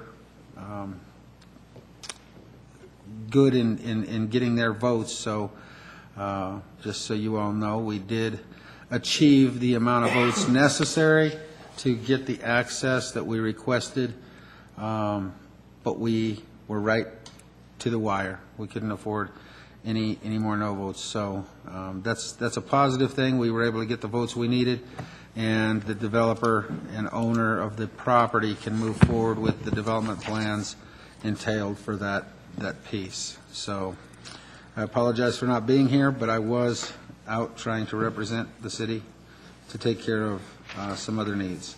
I attended the area boards meeting. Myself and I believe Mr. Bullock and Mr. Moreno all participated in filming for the Colorado Lottery. Was Mr. Teeter, did you? I did. And okay, several of the council members participated in that filming for Colorado Lottery. We had the AdCog quarterly meeting that most of us attended. The Fairfax groundbreaking event. Myself and Mr. Teeter participated at the Prairie View Middle School Career Fair. I spent half the day there, and Mr. Teeter spent the other half the day there talking to the students for their career fair. And we had the Brighton Commerce City 27J School District joint meeting, which went well, and that's that partnership that you heard earlier. We're taking into consideration putting this. The path is already in, by the way, for 120th Avenue near the high school. So the relationships are good between the 3 entities, and we're continuing to work in the best interest of the children that are within the district that participate in all 3 entities. Then we had the State of the District for Adams 14 School District. Most of us attended that event. It was very well put on. I think that the relationships there are very strong as well. So thank you to the school district for a great event. And maybe I'm missing something, but hopefully that's it. Does council have anything else to add to the report? Mr. Douglas? Yeah, I just want to, thanks to staff for allowing me to have a column in the newsletter for this month. Received a lot of good comments and feedback from the citizens, and I appreciate that. I'm glad to serve, so thank you. And if there's nothing further, I would like to make sure that I let everybody know that tomorrow's election day. If you haven't voted, get out and vote. I want to say good luck to my Mayor Pro Tem and colleague on his endeavors. I wish him well in tomorrow's election. Thank you. Mr. Douglas. I should have said this on council administrative business, but based on, I know Dominic's going to be there and make it, but he does or not. But if he does make it, we need to look at how we're going to fill that spot. So. And I'm glad you brought that up, because today, in my meeting with Mr. McBroom, the city manager, I told him to make sure that staff was preparing for an application process if and when Mr. Moreno is elected and moves on with his career. I would like to bring up a couple quick items. I think it's important that the council knows that I've been receiving quite a few phone calls concerning code violations, and dealing with about 3 different property owners. And I have to say that Chris Kramer's handling all of them very professionally, and has taken some of that heat off after I've met with these folks. So I know he's following the guidelines of the city as well. So I appreciate the work by staff. I do have one major complaint, and it's been a little while, and I just remembered it because of how long it's been since I've been back to a regular meeting with the breaks in between. However, the train and all the train noise that we are continually getting hammered with from Eagle Creek, I would have to tell you that I was woke up by the train at 4 o'clock in the morning with every window in my house closed, and I live over near Councilwoman Carson, and we're a long ways from the railroad track compared to Eagle Creek and the development there off 104th and Highway 2. And for some reason, this particular engineer, I think he just wanted to get on everybody's nerves, because after it woke me up, the horn continued to blow for at least another 15 minutes. I had time to go downstairs, write a note to make sure I remember to come in and complain, and the horn was still going. And I don't know how those people can expect to get any sleep when we have, at 104th, we have a designated quiet crossing. And after talking with the city manager, just because there's a quiet crossing doesn't mean that they have to be quiet. It's up to the engineer to determine whether he wants to blow the horn or not. However, by putting in a quiet crossing, it gives a miscommunication to our residents that think that it's going to be quiet from now on. And I would respectfully ask our city attorney to write a letter to the prospective railroad and ask them to not just be jerks when they come through our community, and because it's offensive. I mean, if I can hear it, and I'm several miles away compared to where those other residents live, and I have to tell you, I would be calling the mayor too. Yeah, the Highway 2, the one that runs parallel to Highway 2. I would be offended and be calling every person on council, the mayor and the city staff, if I had to put up with that kind of, and it's nonsense, because the guy's just being a jerk. And I think that it's appropriate that a letter comes from the city council asking them to respect our residents, because it's just uncalled for, and it's not because I was woke up, it's because there are residents that are closer that I know, and it was like a Tuesday morning or something, 4 a.m., and it was just uncalled for. So, yeah, it puts some relativeness behind the complaints that we've been receiving, and now I understand the impact it's having on those residents, and I don't like it. So, Mr. Mayor, Yes, it sir. might be desirable to have it signed by the mayor, so maybe the council could authorize the mayor to sign such a letter. We could draft it for you. The council want to give some direction? Go ahead. All in favor signify by saying aye. Aye. Opposed, say nay. Who made the motion I did. and who seconded? Rick. Get that? Perfect. Yeah. Perfect. So you get that letter, and I'll sign it. Put a couple exclamation points in there for me while you're writing the letter, would you please? Thank you. If Councilwoman Elliott, did you have something? I just wanted to remind everyone that, obviously, we're not going to have a council meeting next week because of Veterans Day. So right. just wanted to send out that Well, friendly reminder. And I think it's important to say thank you to all those veterans as well, since we won't have a meeting. If there be nothing further to come before the city council this evening, we are adjourned. Now we go to GID. Now I'll open up the GID meeting. Will the clerk please call the roll? Secretary, sorry. I have to switch the tape over. No So problem. I would ask you to call that meeting to order again, please. And when you're ready, I'm ready. I'll call the meeting to order of the GID General Improvement District, November 5th. Please call the roll. Chairman Ford, Here. Vice Chairman Moreno? Here. Board Member Benson? Here. Board Member Carson? Present. Board Member Teeter? Here. Board Member Bullock? Here. Board Member McEldowney? Board Member Elliott? Present. Board Member Douglas? Here. You have a quorum. Let the record reflect, Board Member McEldowney is not here, and I would ask for a motion to allow him to be excused from this meeting. Mr. Bullock? Move to excuse Board Member McAdowney from the GID meeting of November 5th. Thank you. Mr. Moreno? Second. A motion and a second to excuse Mr. Board Member McEldowney from the GID meeting this evening.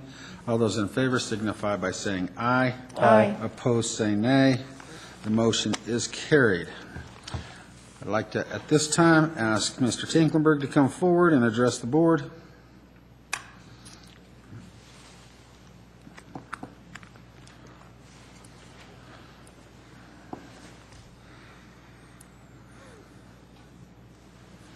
Good evening again. Good evening. The question of refinancing the GID bonds has been an issue that we've kind of discussed off and on at various times. To give you a little historical perspective, when we refinanced the 1998 bonds in 2002, we refinanced them to be variable rate. We did that for a couple reasons. One was to save on the interest cost because variable rate generally runs at a lower rate than fixed rate. However, you do have a risk of it spiking. But we went with that, accepting that risk. And then in 2005, the voters authorized issuing additional debt, and that was for the purposes of road improvements. And those bonds were issued in 2006 and in 2008. We also issued those as variable rate. So the reason we had wanted to do all of that variable rate, it allowed us to kind of wrap the three different bond issues together and function as if they were one. But we also saved money with the interest rate. However, during the economic crisis in 2008, we saw that variable rate spike all of a sudden. So it went from about 1/3% to next week about 3%, and then the following week 8%. The following week, though, it dropped right back down to 5%, back down to 2-point-something%, and then proceeded to drop to less than 1%. And ever since, it has been less than 1%. In fact, for the last 2 years, it's been less than 1/4%. There's been a couple times where it has bumped up to about 0.3, in other words, 0.3%. So it has worked out well temporarily. Now, there's a number of things that made that possible. One was that we had a letter of credit from U.S. Bank, and the letter of credit cost us a little over 1%.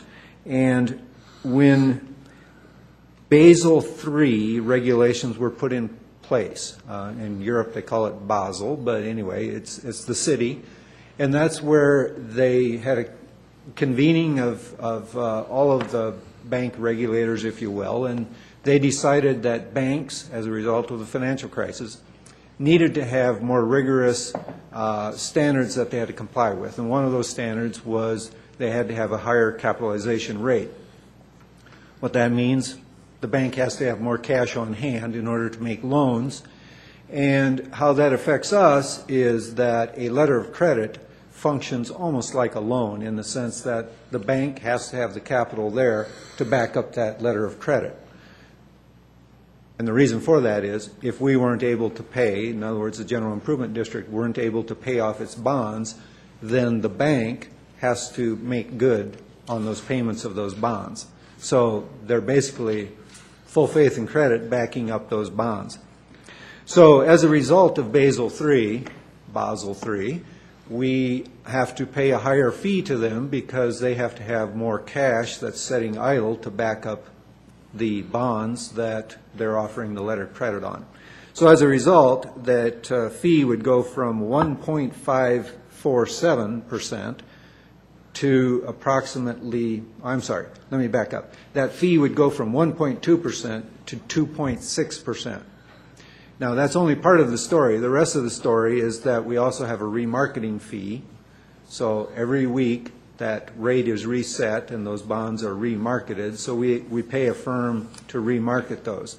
So that adds a little bit more in terms of the annual cost.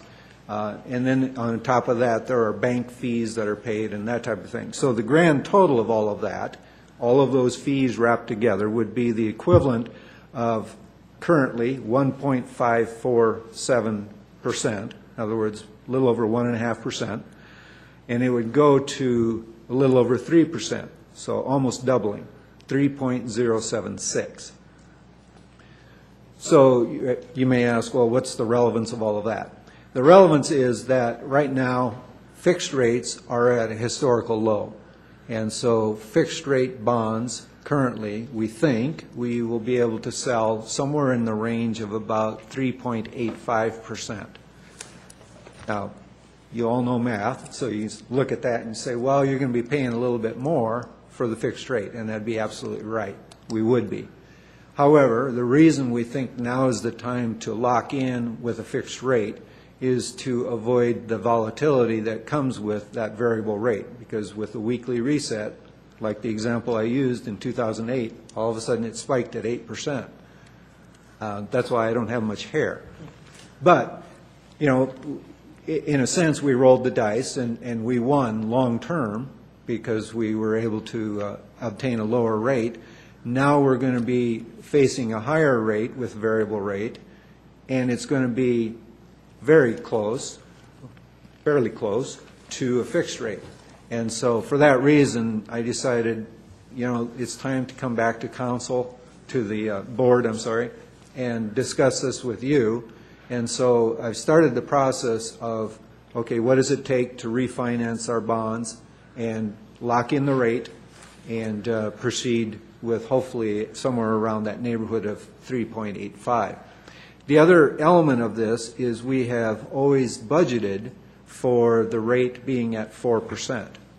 In other words, we knew that at some point we would be locking in a rate, and we also had to hedge against the risk of that weekly reset would spike up again. So that's why we were always conservatively budgeting at an assumed rate of 4% for all of the bonds. So if we're able to remarket, as we think we can, somewhere in that 3.85, we will still be below our budget rate. So it won't affect the budget of the General Improvement District. It won't affect the tax rates that the residents of the General Improvement District that they pay on their property tax.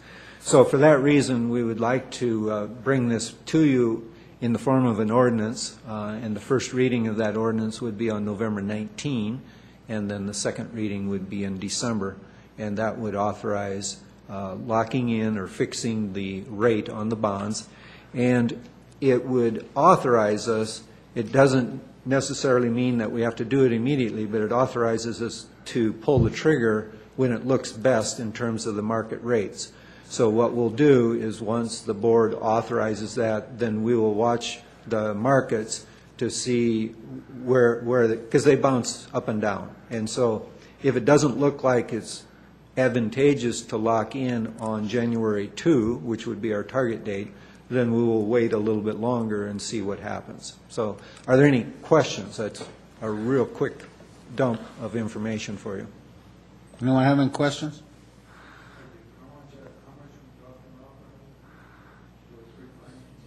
The grand total of all the bonds, it's 90 million, let's see, 90 million and change. Let's see, combined total. 92,190,000. Yeah, it was 92,190, and we have paid off some. So if I remember right, it is 90 million. I'm looking through my notes here.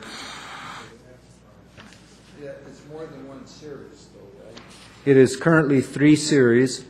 Because of the structure of the bonds, we would be basically converting the 2002 and would be refinancing the 2006 and 2008.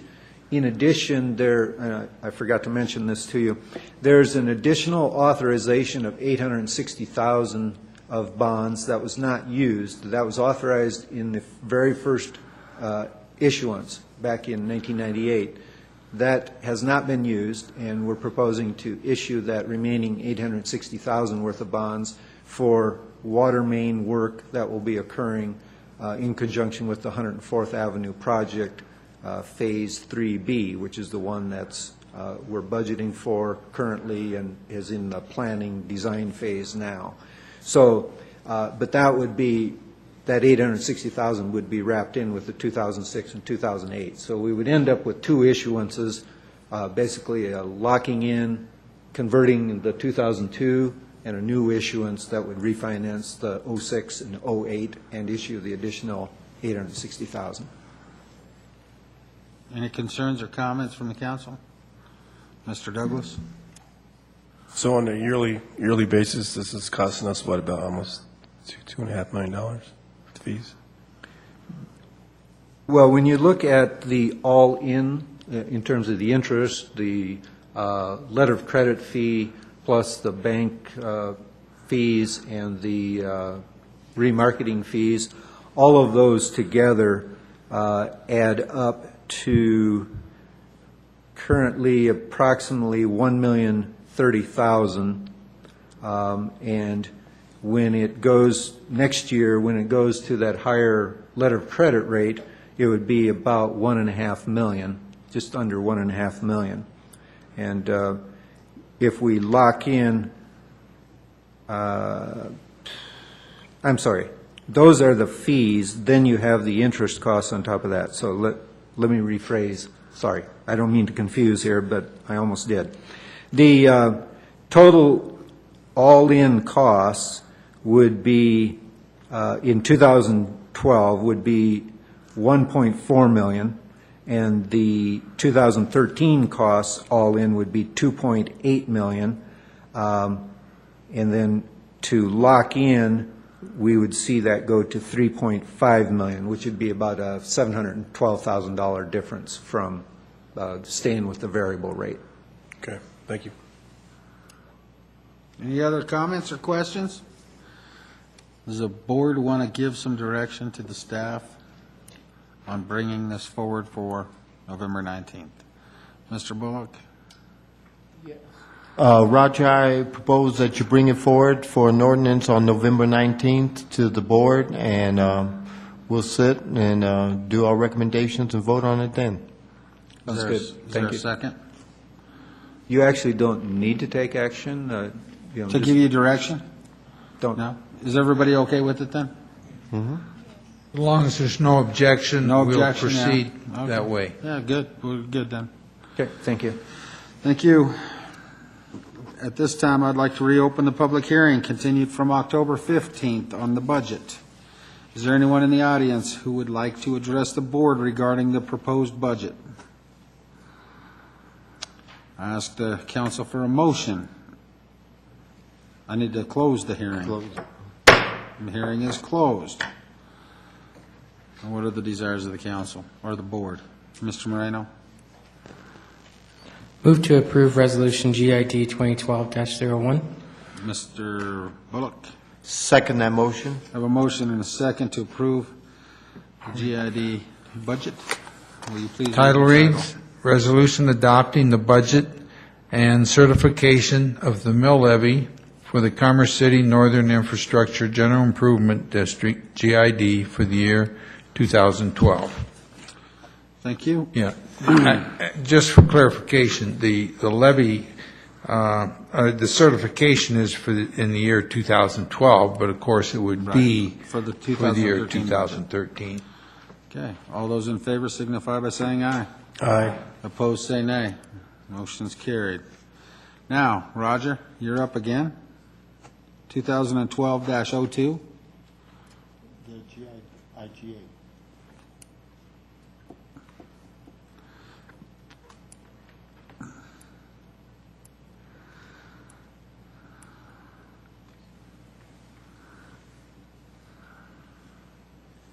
We're talking about the intergovernmental agreements? That's correct. Yes, sir. Again, this is the same as what came before City Council. The intergovernmental agreement had specific names in it, namely Mr. Tom Aker and myself.